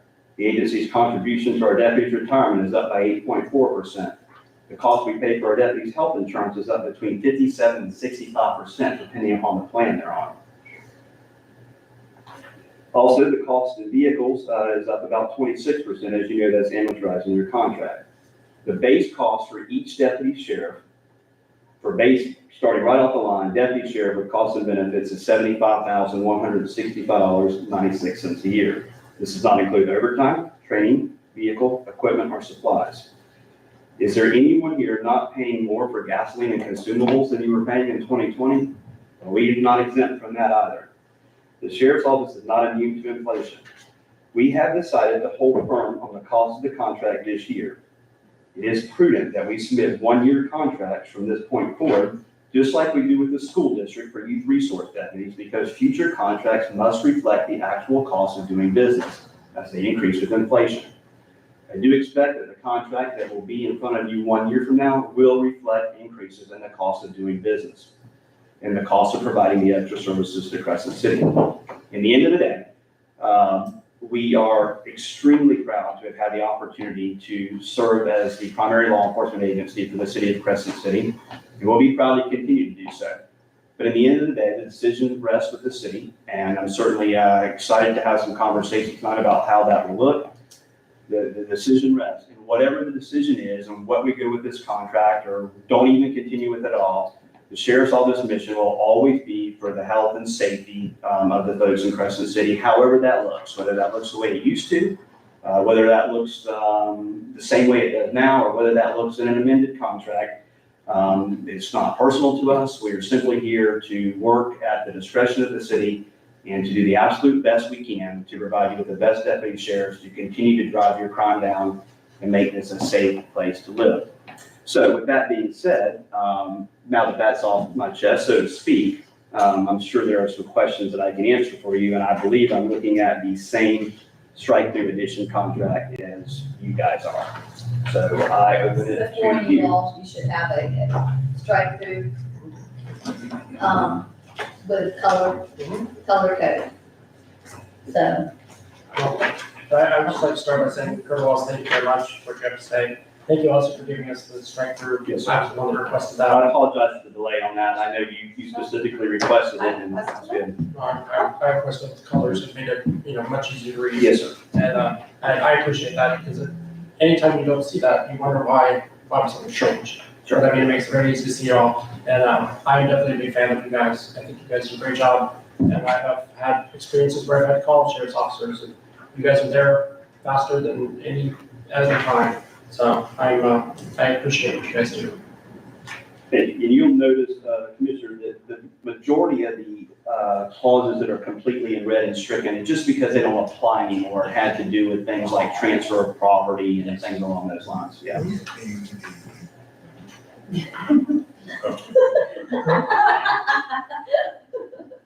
go ahead, She was telling you, go ahead. Sing it. But Colonel, I want to say this, and this is really from my heart, and not just saying it because I'm in front of you all now. I was born and raised here in Crescent City, and I'm proud to be here now. And I don't understand why it was such an uproar, and it still is an uproar. Anytime when I come out from my house, and I come out about 7 o'clock in the morning for I to take my grandson to school, we got officers all over Crescent City. So why people keep on talking about a one officer? And what different about marking on a car?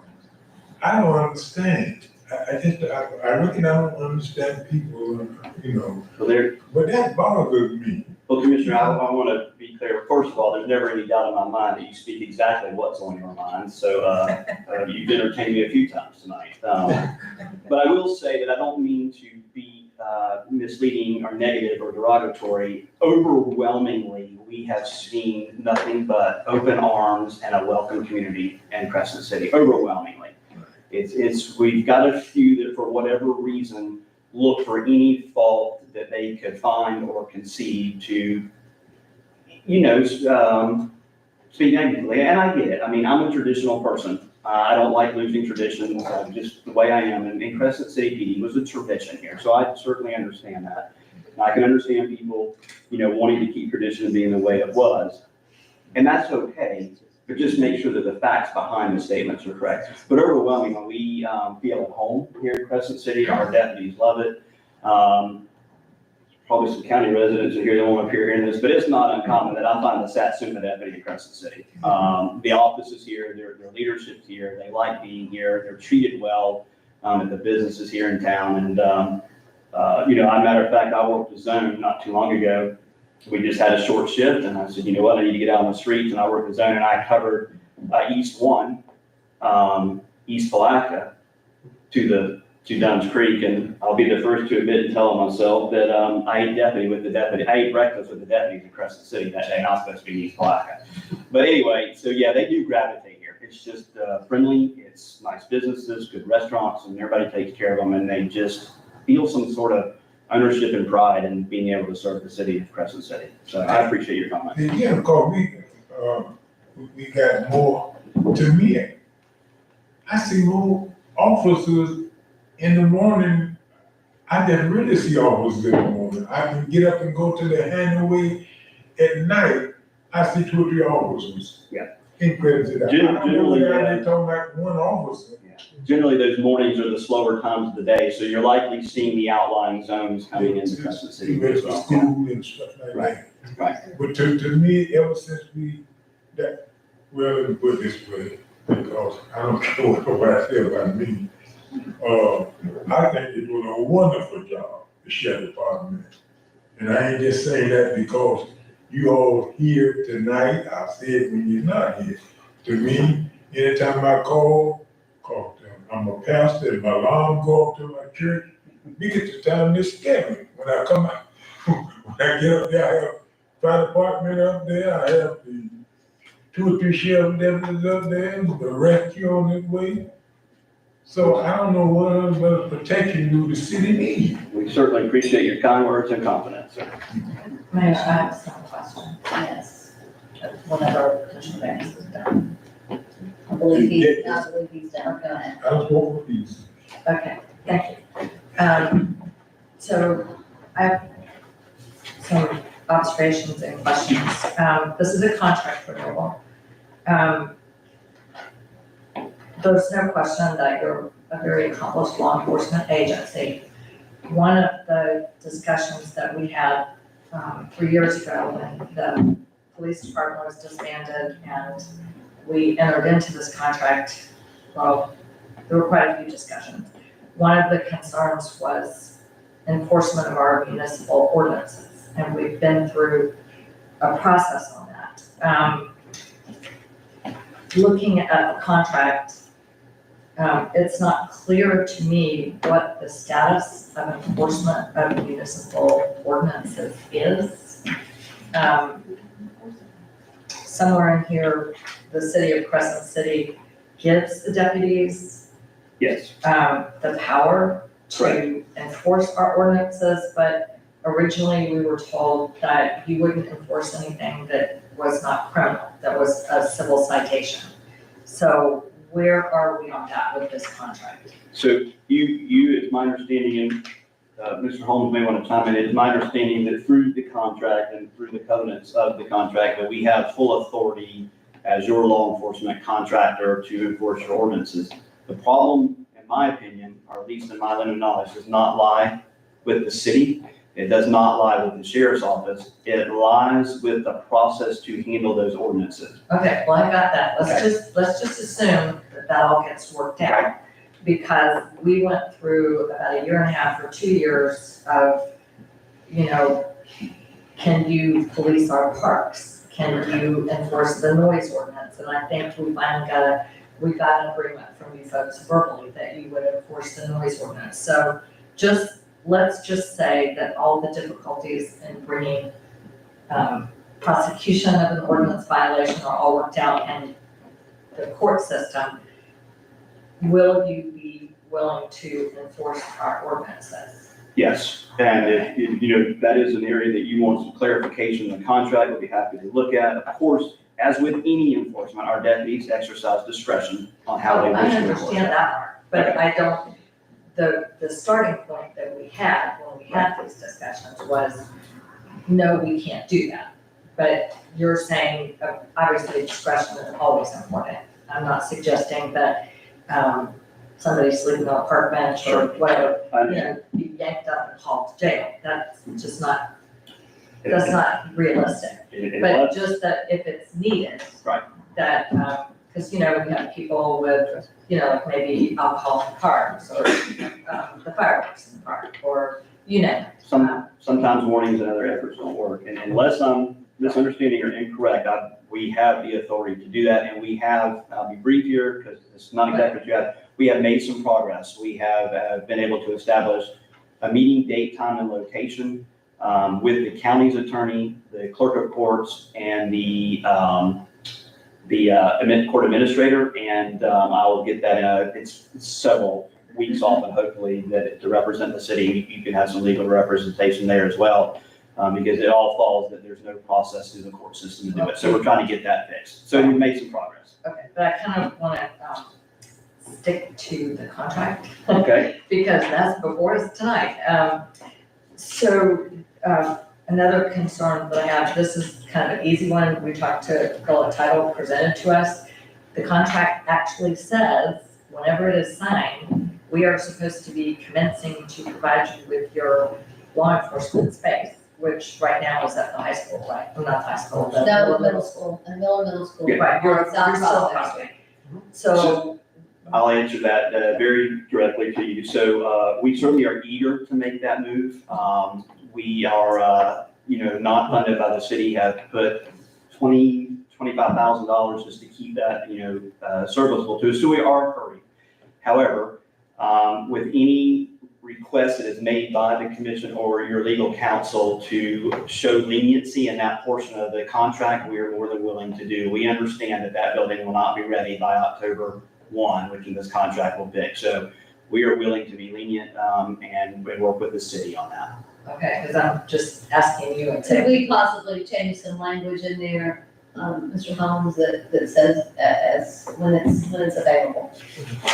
And would that, Colonel, would that suffice? Yeah, I think As it I becomes can, available. I speak for the sheriff and that we are confident you're doing everything you can to get us in there. So I'll accept if you guys want to send back some proposed language. And that for is very I'll be important happy to. because oftentimes people say, where is that office? And that's a concern that you have when you're on back road over there, that people don't see it. I drive by it Yeah. multiple times a day, so I see the deputies there. A lot of people don't drive by, you cannot see it from the main road. And so that's why putting you on the main road and And making you more visible. We'll keep our fingers crossed, that it's, we don't suffer any more loss over there, any more repairs. And I know that Captain Usry and Mr. Gullett have had some conversation, and as I know we all are, and I would encourage them to move quickly.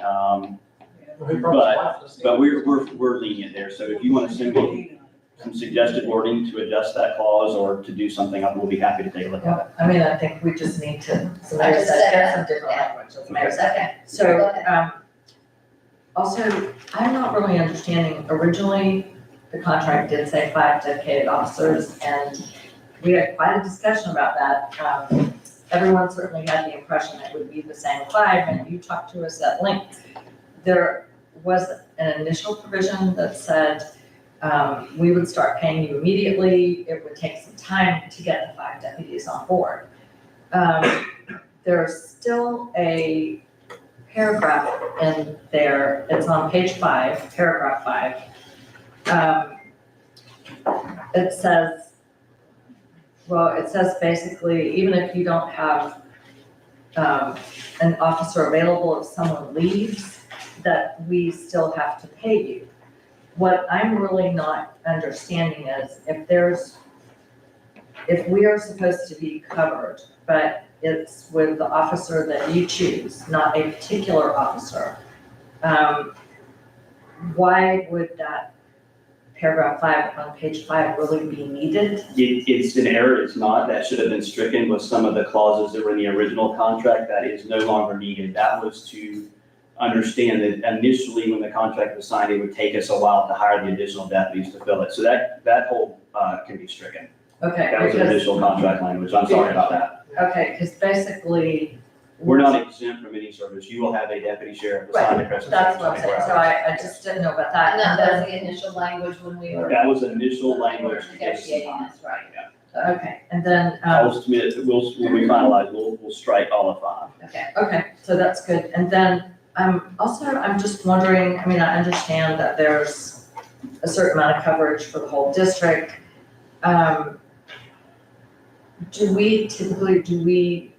The contract says, and I'm trying to figure out where it is here, I wrote detailed notes and now I can't focus on it.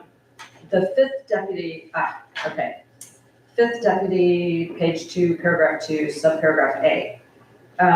It says the 5th deputy is employed, but within your discretion.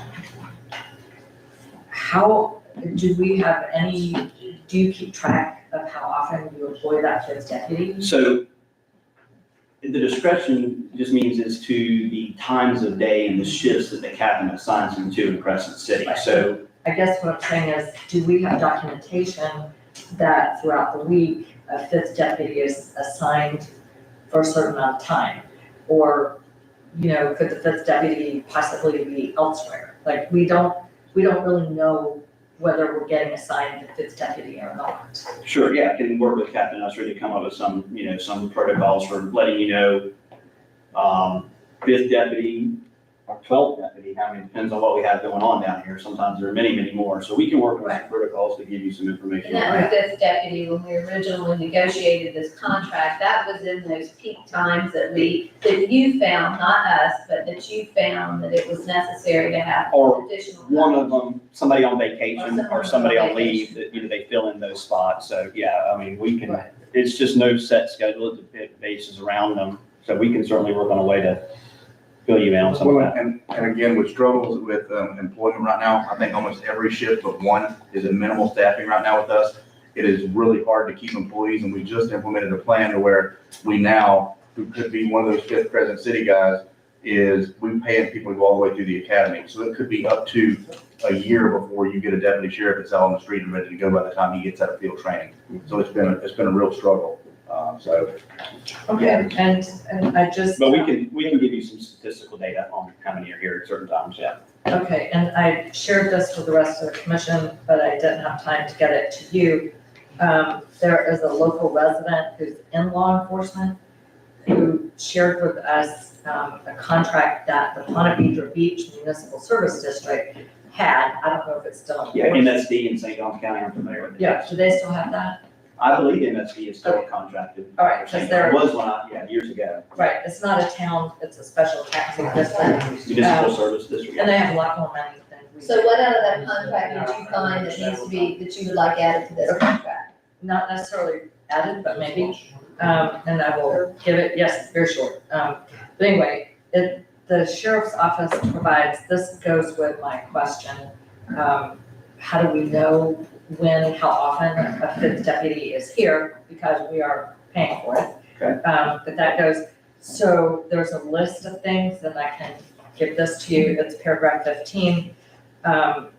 Arrests, calls answered, they give data on, for the officers or the deputies that the service district pays for, the calls that are answered by those personnel inside and outside the MSD zone, and the shift schedules. And I thought that was, just in terms of accountability. Yeah, well, I think we're already giving us, because he's given us the, they've been giving us since the beginning, the calls, the call volume that they have, I think they're saying as far as, what the officers are actually doing, like what percentage of their time are they answering calls inside the district that's paying for them, as far as, or outside. And I don't know. I don't know how that would be, is that measurable? We can, our system can tell us every call for service, every minute of every day inside the city of Crescent City and what deputies were there. Certainly that, unless the MSD situation has changed in St. Johns County. Of course, this would be decades ago. I had some knowledge on that. It was also a situation where the deputies would fluctuate in and out. It was known as Zone 15. It was Ponte Vedra Boulevard, multi-million-dollar mansions on both sides, and the deputies were going stir crazy, and they couldn't leave them in there for any period of time because they didn't know how to do anything other than answer a burglar alarm. So they had the same situation where they had to rotate them as well.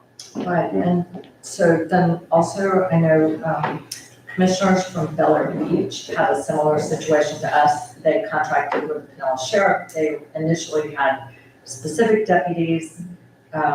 There was not enough to do, so, and this might be something for a future year.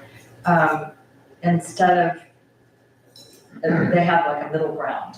Instead of just whatever deputies are assigned, they have deputies that come in for 5 months.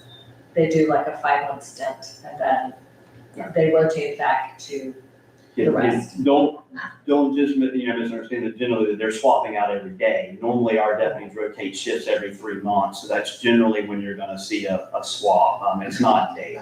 I just wanna,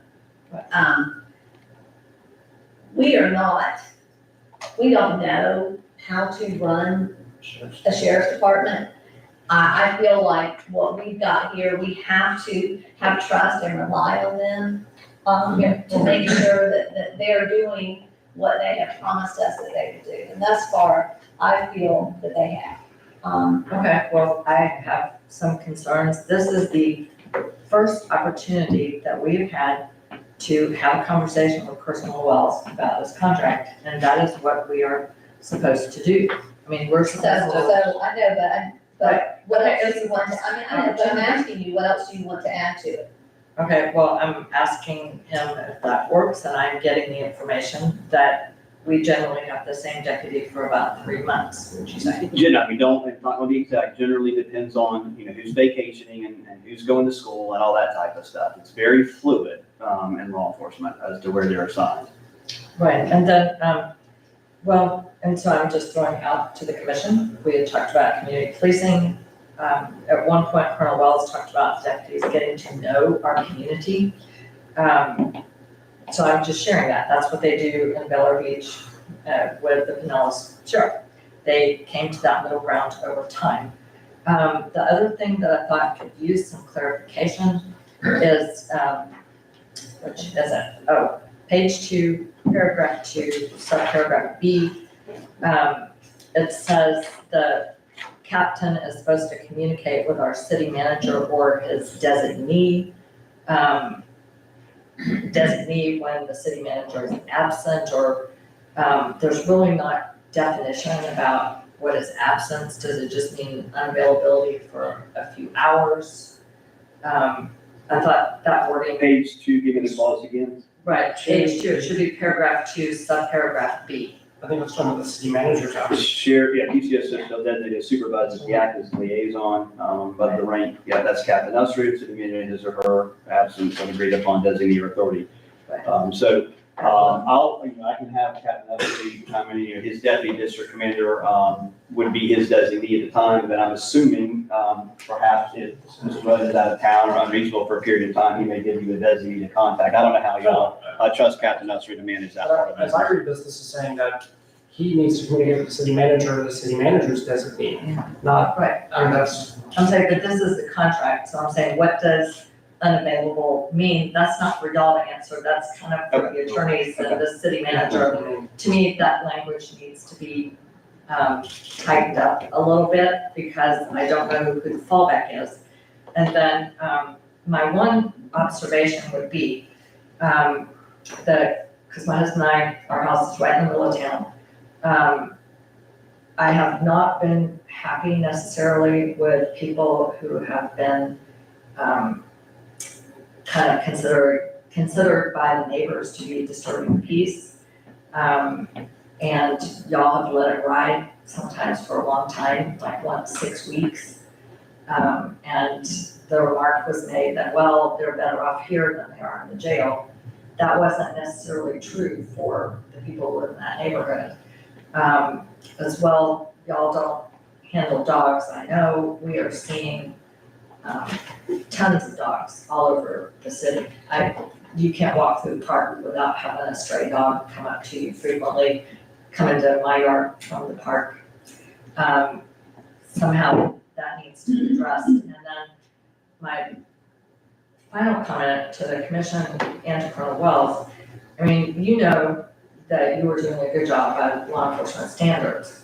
And you're concerned that members of the public can be critical. I had suggested to Sheriff DeLoach, when I saw him at a Rotary meeting a couple months ago, that it might be good to have just a public forum for people just to come in and say, what do they like, what do they don't like, to directly answer any question.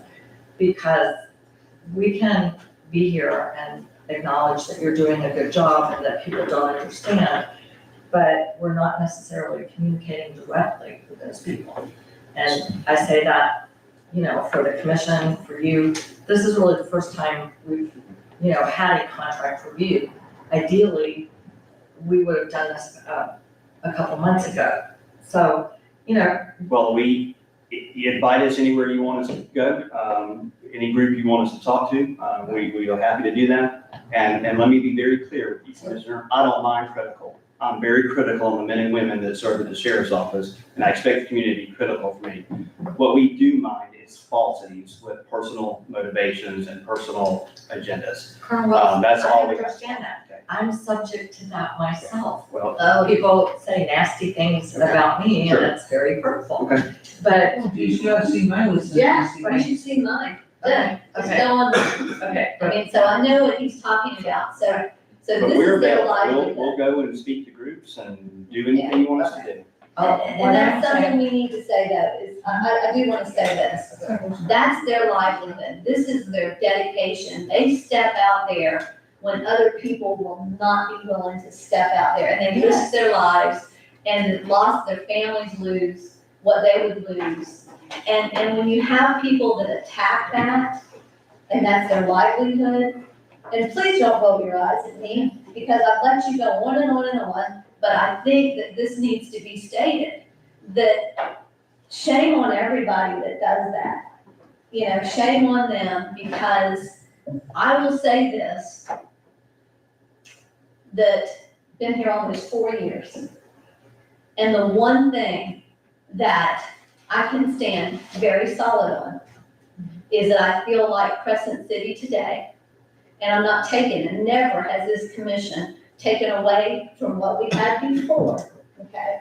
We've never been critical of them, but what we've done is we've provided a much safer environment for our citizens. Much safer. And I greatly appreciate everything that you have done, and I apologize that your people have had to have the ridicule that they had to have because they're here trying to serve our citizens and take care of them to the best of their abilities. We're all human, okay? We're all human. We all make mistakes. We all have slip-ups. But every time I come in contact with one of your deputies or anybody that I've spoken to in the community, the professionalism that you have provided has been unwavering. So I just want to say Yeah, I that didn't mean because to I take it. feel like we can't take away from what he's trying to And I say. certainly didn't want to take us in that direction. Our deputies enjoy working in Crescent City. They feel at home here. And it is a desirable place to work. And I grew up cutting my teeth working in the south end of Putnam County. This is home to me, and I would go work anywhere. I didn't get to work in Crescent City. I had to work that 110 square mile zone that I told you about. But anyway, don't get me wrong, they're happy to work here. They enjoy working in this area of the county, and they know that overwhelmingly they're appreciated. They hear it every day. And, hopefully that, we'll continue this, relationship for a long time, and it'll be prosperous, for the citizens of Crescent City and rewarding for our deputies. So we'll be happy to, look at anything, however you guys want to go about sending us back a reply to this proposed contract. Let me know when you want me back, or how you want to move forward. We'll go from there. Okay. Do we have any additional requests that we want to include in this? Commissioner DeVito, do you have anything else? No, that was about it, but I think it would be nice for us to have a public forum so that people yeah. can come and We say did. whatever it is they have to say or ask. Sure, yeah. We get invited to them all the time. I just did one at the American Legion in Palaca, so just have an organization, be willing to host it, invite us, we'll be there. And just, Madam Mayor, so that I'm clear, will the city be providing us back a counteroffer to this with the requested changes that you guys have made? Is that how we want to move forward? Is that correct? So your termination date on this contract is when? October 1st. October 1st, new fiscal year. So you got your next meeting. September, we have to approve it in September with the changes The that we talked two about. meetings in September, but I'd like to bring it back on the agenda, Yeah, the first meeting My first meeting. for approval. So we're okay. So, perhaps I'm just trying to nail down the details of the changes you want to suggest. Have you been taking notes on the changes? Colonel Will? Karen's got it. Someplace, so Karen will have it. Karen, you have it? Karen will have it. So, Karen, if you can provide that to me, then I'll get with Colonel Wells. Yes, And, we talk It's not unusual for us to talk. Yes, sir. And commissioners, I would ask you too, that if there is anything in here, if you would, make those changes also and submit those to Charles, so he can get those to Mr. Holmes. Sure. And to include those, and then we can discuss those, and if you want to color code us, however you want to, with whoever's changes they are, that's fine, but You said you have 2 meetings in September, you know what those are? Yes, second and fourth Thursday. Very close. 13th and, It's gonna be the 12th and it's gonna be the 26th. 26th. The 12th and 26th. Maybe we can have at least the red line version done by the 12th. Sure. And then present the 12th. If there's any final or additional changes, then we can have those done by the. Could we have it done by the 5th to go out in the packet? Yeah. On our side, yes, if you, these should be, this should be. This should be very these minor. Yeah, these should be very, Are we taking a second vote on the 26th of September? For the for budget. the budget. For the budget, because that will not be on the 26th. Yeah, I think we should be able to handle it, and then if we make any changes, they'll be approved. We'll make sure we wrap those into the motion, so that the final document, when it's signed, will have all those changes to it. Is that Sure. okay? Well, yes. I don't think it'll take any time once Mr. Holmes and I communicate. So again, thank you for the time tonight. I know we're running late, and again, it's a pleasure to work with you. Thank you. Thank you. Thank you. Mayor, the next item, I requested a date to present the land development code to you. That's a big, 222-page document. We need to have our planner lay it out, the changes, present that to you. And, Haven't we done most of that work already? you've done most of it. So it should go through. So we shouldn't be going through 220 pages, right? Right, we won't go through it like we did, but he's gonna outline the analysis they did and the significant changes. And in the event, when you put it all together, if he had to tweak anything, he'll point that out to you. And then, the idea being to get it all talked out that meeting, so in September, we can bring it to you for first reading and not have to go through it all again. So you're looking at August 21st. How does that date work for everyone? I have a BRC meeting at 9 AM, but so if we do that. Okay. I won't be tired. But, well, I know, I'm not here, You so do the I'm not 22nd, available the right? 22nd and beyond. I'm gonna be gone the last week of, right, going up to Labor Day. So they said the 21st, that is a Wednesday, Right. which is Commissioner Banks' church day. But if we do it early enough, what time is your meeting over with? It's over. At 10 o'clock. So if we did it early enough, we could start it at, if we started it at, what, 1 o'clock? Would that give you enough time, Commissioner Banks? If it's on a Wednesday, Yes, Yeah. August 21st, as long as you get out for 7 o'clock. okay. Before 7. I hope so. Oh, I- I thought so. She does. Pretty, we hope so, yes. Okay. This is a workshop, correct? Yeah, for the LDCs. Yeah, if we're not done by 7, we're leaving. Okay, so, and is this gonna be, you wanna do it as a workshop? Well, my question is, the other issue we have is, the whole city manager interim, blah, blah, blah. Do we need to make that a meeting? Or we can- That was gonna be my request. When we talk about that, I was gonna recommend you allow me to advertise for an interim. We'll collect resumes, provide them to you. You could look them over at that meeting, and if you want to interview anyone, you could vote. If we made it a special meeting, vote and schedule those interviews. I was gonna say, what if we do a special meeting immediately following the workshop? Could we Or do we that? should make it a special meeting to. Or you could make Just make the whole you could thing. make the whole Yeah. thing a special meeting, okay. When is And that? that way we could also vote on the, Just what they want. that's 21st. gonna be the 21st At 1 p.m. of August. Oh, And Mayor, I have a question about the advertising for the interim. What time? 1? 1 PM. Okay, just a second, Commissioner DeVito. I'm gonna, probably, we've got some more, just, Two other I'd things like we to really get need to through get some of these, so if I can get a motion to extend this meeting I move that we extend until 10:15. What are we doing to extend this meeting? to 10:15. I want, we've got some more things on here that we just need to get taken care of and not move, not It's 15. Yes, that should be. Then I move that we rescind to 15. Okay, do I have a second? Okay, all in favor, please say aye. Aye. So moved. Okay, we'd like to get approval for the lamp post decorating contest because it'll start, I think, before the next commission meeting, so we have to put that on tonight's agenda. You remember the decoration guys did last year, they just want approval to repeat that again this year. Okay, can I get a motion to approve? I move that we approve the light post decorating contest with the Prince City Downtown Partnership. Second. Okay, we have a motion and a second, all in favor, please say aye. So approved. And then for our community development block grant, we have to open a separate bank account in which to put those funds and draw them. So we need your approval to open another account. I move that we open another non-interest bearing checking account at South State Bank, not South Trust Bank, but South State for the CDBG funds. Second.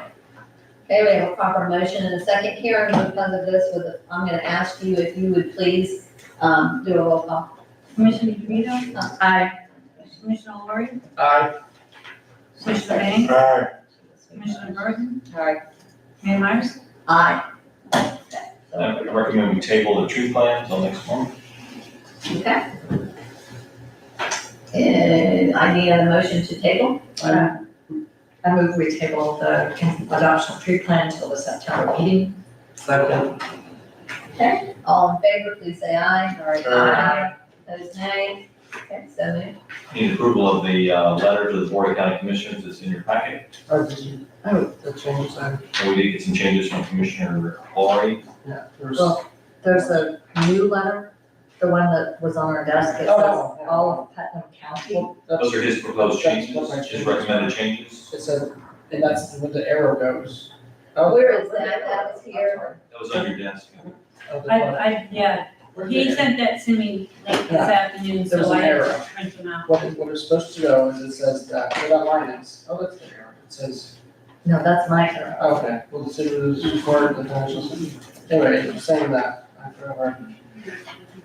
His original, anyway, it was saying that it's an effort from all of Putnam County. I had the error, that's. Okay, to serve the residents of all of Putnam Yeah, County? Yeah, serve the residents in all of Putnam County, that's what I said. Okay, Because that was a big point that it's not just. So it's not just for Crescent City. here, it's for all of Putnam County, okay? And then the laborious, right, tireless thing, Okay, and then I don't know what the other one, I lost my five, so it's right, that's fine. okay. Well, I like Commissioner Lori's letter a little better. I mean, it's a second draft. Yeah. But I had a couple of okay, what are your changes? changes to add. So mine would be, going down 1, 2, 3, 4, 5, 6 lines. At the end of the line, it says communities with active, I want to say low-cost spay and neuter programs, because that is what we are trying to accomplish with the purchase of that van. So you would just, in that 6 line, where it says Okay. communities with active, low-cost spay and neuter programs. And then going back up, line 1, 2, 3, 4, 5. The 5th line, we're saying urging county commission to support an effort with a financial contribution as well. And I would like to add preferably a minimum of the $25,000 previously promised to specify that figure. So they might do more. Well, I said a minimum. And I had, actually, I wrote in or more. I mean, I would like to remind them that they had committed the 25,000 as well. I think, I mean, look, I had made a motion to say that they need to support financially like we did. I didn't, we didn't decide that we needed to tell them how much to spend. I don't really, I have a problem with that, because they're not telling us what to do, so let's not tell them what to do as far as they know. Yes, but That's my, they're responsible for animal I control. think if we looked at a compromise, it's urging the county commissions to support this effort with a financial contribution as originally promised. Yes. Yes, I mean, how I does think that, that's does that work? Yes, lovely, okay. And my other thing was, it says, as leaders in this county, we are all aware of the cat and dog overpopulation abandonment is a serious issue in our county. I just thought the in our county was a little repetitious, they were redundant, Okay, and I agree. so I take out the second one. Okay. Okay. Very nice letter. Commissioners, do y'all have any other changes to this? So mine was the error, I don't know. Okay, Commissioner? It's a set, right? Commissioner, Bert, No, no. you have any changes to this? Okay. Thank you for that. Okay, I move that we approve Commissioner Lori's redraft of the, letter to the Board of County Commissioners regarding, the spay neuter, what is it? Mobile spay neuter clinic, with the changes that we just, Okay, stated. Second. We have a motion and a second. Commissioners, do you have anything else that you would like to? Nothing? All of that. Do we have any public comment on this? Okay. Oh, how much you have? Two done. All in favor, please say aye. Aye. Those nay. Okay, so moved. and I just want to thank the city manager, he drafted the first draft, that's always the hardest part. So, We can skip down, just, you can designate a voting delegate to the Florida League of Cities Conference. I move that we designate Commissioner DeVito as our voting delegate at the FLC conference. She knows how to do it. Okay, can we get a second? I said, Okay, we have a motion and a second. All in favor, please say aye. Aye. Those nay. Does that mean that you would also be accepting the award on behalf of Commissioner Banks? well, I think we should all do it. I think whoever's there can just. Well, yeah, whoever's there. So who is going, Commissioner Burton, you'll be there, Commissioner Lori, you'll be there. I mean, I think we should And get together. you have the time, so you all will go there on his behalf. Because it's usually during a plenary, right? I'm not staying for the, party Saturday night, whatever it is, the awards dinner. But, I just think if it's during a plenary and we're all gonna be there, then we could all go and we'll carefully bring it back. It's just important, it's important that he has representation. So Yes. whoever we are, our designee, please make sure that he will be. Okay, but if it's Saturday night, It's then, not Saturday. okay, that's good, thank you. All right, If it is Saturday night, I will get it, because I will get it. That you will get it if it's not Saturday night. I just wanna make sure that he's taken care You go. of. And, We will properly, Okay. all right. Okay, we will make sure you get Okay. it. We all go. That was a lot of. we need to do and we did not do this, so you're gonna go ahead, I mean, we talked about it briefly, but not as an agenda. I can send an advertisement to the City County Manager Association for an interim city manager For an interim. for like a 2-week period. Okay, do we need to discuss the salary range? My recommendation would be a contractual agreement like you have with Mr. Leary. Okay, And then, I mean, you'll have to negotiate with someone what that would be. And meanwhile, I can reach out to, George, yeah, with the senior advisors, city county manager, and they can orchestrate the long-term look, process for a permanent city manager. and I think he is aware, I'm sure I was told today he is aware. He is aware, yeah. You know, Charles, every time I've been a city commissioner, I've always been looking for new city managers. Thank you for making that. Just part of your service. This will be my See, we got- fourth, that's this will be my fourth. Commissioner Lawyer, are you the jinx, is that what it is? No, we'll be fired. Okay, so then, we need to, the strategic plan, I guess we're going to put that off for another And we time. really need to have a workshop for that. I don't think we need to have a meeting, I'm sorry. We keep moving that, kicking that can down the road, so I just wanna make sure that we, if, maybe that's something that we do it. Schedule a workshop We next need to set a month. workshop. Yeah, we do that at a special meeting. I wanna make sure too, so we need to reschedule, and it's not on the agenda, but we do need to, reschedule the August 5th workshop on our Oh, the enterprise. enterprise Yeah, funds. that's important. So everyone, let's look at our calendars, please. Do we have time next week, or is that not enough time to advertise? Well, we gotta do the decisions. I would leave on Wednesday. Where are we going? Well, the 12th. Maybe Thursday. Oh, you mean Monday? You want us to do Monday? It was on a Monday afternoon at 3. It's not this Monday. No. No, so she's saying, no. No. Right. Oh, no, she's got a doctor right now. Yeah, we'll need a new date for the enterprise fund. Can we do the 19th or the 20th by any chance? Sure. This should not be a long workshop. Yeah, and we have to discuss rates. We say it shouldn't be a long one. It will be. Commissioner, you know what that means. You jinxed it right there, didn't you? You jinxed it. Okay, so we got 19th or 20th. Does anybody have a preference, and do you have those dates available? Well, we'll come back from the it is, thank you, sure. Do you want to do it on the 20th? Will that give you time to? To recover? Yes. Sure. Okay, so let's do the Oh, that's 20th. election day. Oh, that's true, that is election Let's day. just do it on the 19th, I'll just. 3 o'clock. We'll make it out 3 o'clock on the 19th. Rachel. Commissioners, does that work with everybody's schedule? I'm looking at you like that. Sorry. Just give me a look. Okay, does that work for everybody? So that works for everybody. And that's at what time again? 3 o'clock, 3 o'clock. 3 o'clock. Okay, is there anything, before we go forward, Charles, on your city manager report, is there anything that we need to address? Nothing that I can recall. I have one question for the city manager. Okay, if you have a question for the city manager? Yes, Charles, Captain Ussery mentioned, getting some kind of stop ahead or whatever sign for the Central Avenue stoplight coming from the east side. I think we had approved, putting in a stop sign on the west side of Central Avenue at Main and Central. Yes. Is there any chance those things can move forward?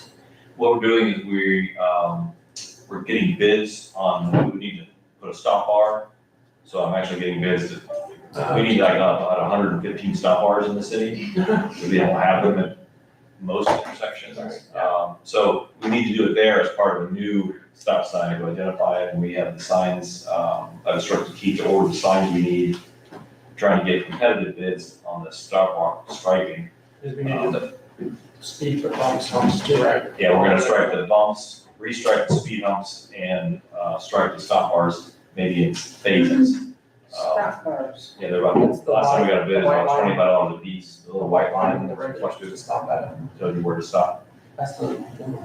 And, so when we get that done, we'll be able to do it all All of them. once. So there's visible stop bar, there'll be a stop ahead, new stop sign ahead, there'll be a stop sign at the road with a blinker on it, and there'll be stop signs on the side. Can we do one of those stop signs like they have in the park that have the lights all around? We can. Those are neat. I mean, are they like $5,000 or something? They are, yes, Main and Central. But they, I mean, And that's they're just something, temporarily, so people learn, because people are gonna go right through them. people, yeah, and that's a concern that has been expressed to me also, is that make sure that people learn. You know, they don't just automatically go through that. I was in Orlando, driving through Mills and Winter Park and all, and every four-way, every intersection in a residential area had a four-way stop. There was a four-way stop. Yeah. And so it slowed down traffic.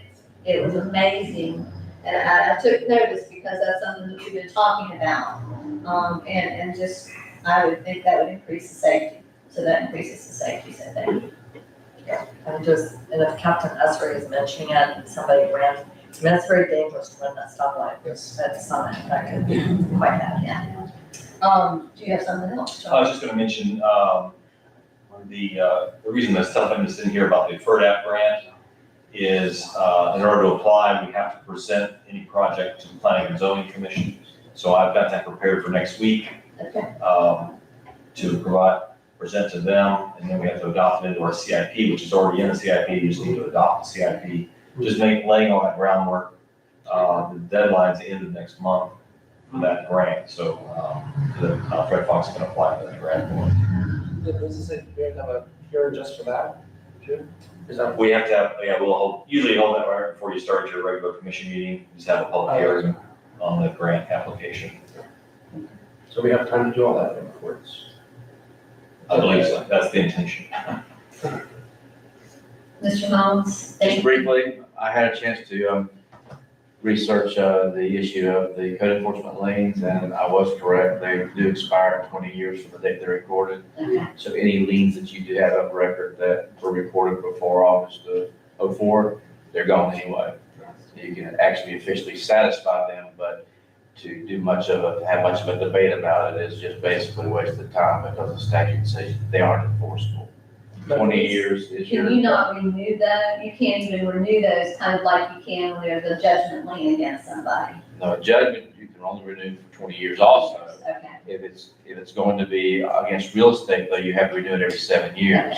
But 20 years is still the outside max of its enforceability. And the municipal, specifically, case law is on the code enforcement liens, 20 years is their max. If you don't enforce them within that time, they're done, they're gone. So if you've got things on the books from, they're 20 years old, and as each month goes by, your liens are becoming unenforceable. So that helps your code enforcement people in terms of sorting through stuff. And like you referred to, putting that person through, being able to wipe a bunch of them out, if you decide to do them all as a batch, like more recently than that, because it seems like that's something we need to do. That's something we can do? I believe you can. I think you're gonna have to, you can do it in one motion, but you'd have to list them by, itemize them in, right, so that they could be, so that the abstractors can pick them up and go ahead and take those off of the title searches. And Charles, is that something that we can maybe impress upon our enforcement officer that it seems to be a priority, that we get these all Maybe if accumulated so that we know the books? Because I mean, from the budget, from the conversation of the budget workshop, it didn't seem like it was a priority. Well, she mentioned, they go back as far as 2004, so it doesn't sound like we'll have many that are 20 years or older. We want to set a different date. She just needs to check on, she probably just needs to make sure to have a ticker on that too, that, I mean, there should really be a list. that as we go to 2025, we go, Every month. Every. Because it goes, it's a strict 20 years, so every day you're losing a lien.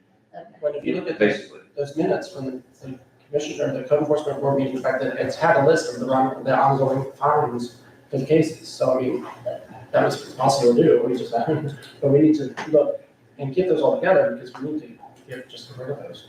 Because it's not, we're gonna be hearing a lien waiver every month or 2 or 3, which I'm not really thrilled to do. And I did check also the statute still says that the legislative body has to forgive the lien. Okay. I'll just for your information and also for the commission's information, the lawsuit, with Brett Peterson versus the city and Michelle Myers, it's finally, after several years, the, request to dismiss is been scheduled for the day after Labor Day. Right, Susan Erdley, I've dealt with over many years, and she's contacted me, I've had a conversation with you about that. Okay, but you have that, okay. Thank And you. I'm still waiting for You're still, to be filed for an appeal, the paperwork to be filed for the appeal. I mean, if I have paperwork, but there's not been there's a pleading, a pleading. yeah, for the Court of Appeals. So, Okay, with that, do we have anything else? Otherwise, I'll entertain a motion to dismiss, to adjourn. I move we adjourn. I second it. Okay, we have a motion and a second. All in favor, say aye. Aye. Thank you all very much. Mr. Thomas? Yes, ma'am. I just have a couple of people. You bet, sure. Yeah, good meeting. Good meeting.